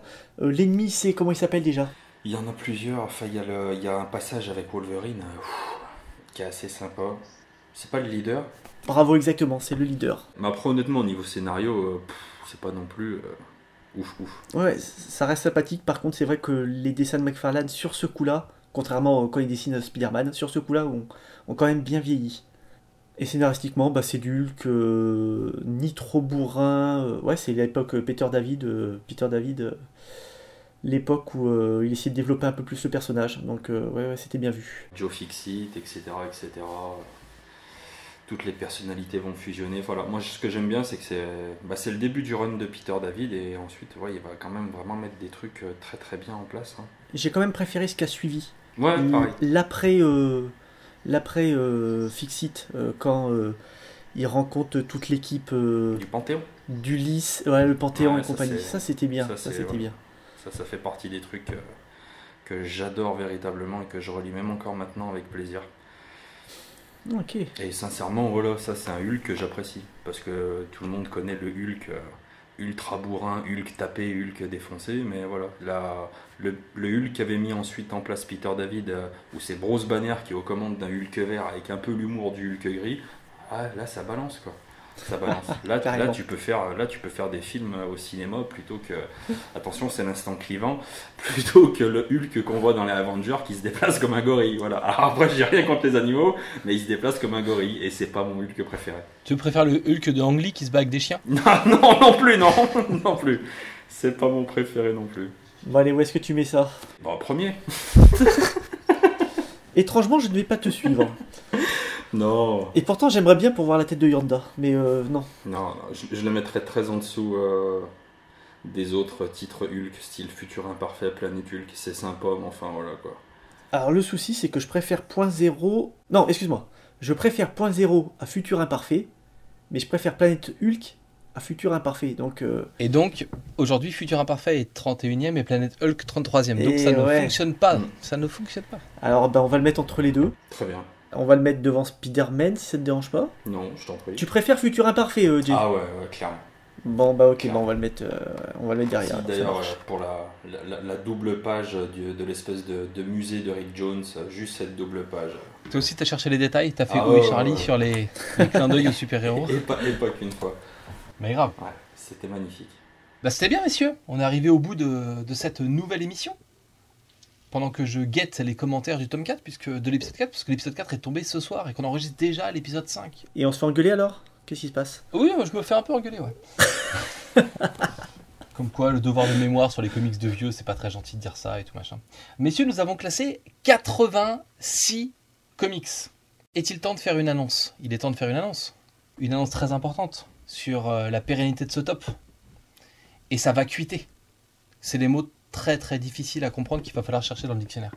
On a classé 86 comics et l'idée de départ de Rétrophile, puisque ce top est votre idée, Rétrophile, c'était de classer une centaine de BD pour ne pas pérenniser ceci ad vitam aeternam. Messieurs, j'ai donc la joie, le privilège et l'honneur de vous dévoiler cette information primordiale.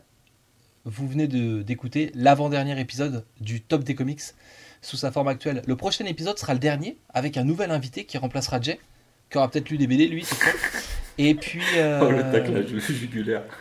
Et puis, comme ça se passe régulièrement dans les comics, le top des comics sera ensuite rebooté. Nouvelle équipe, nouvelle forme, nouvelle ligne éditoriale.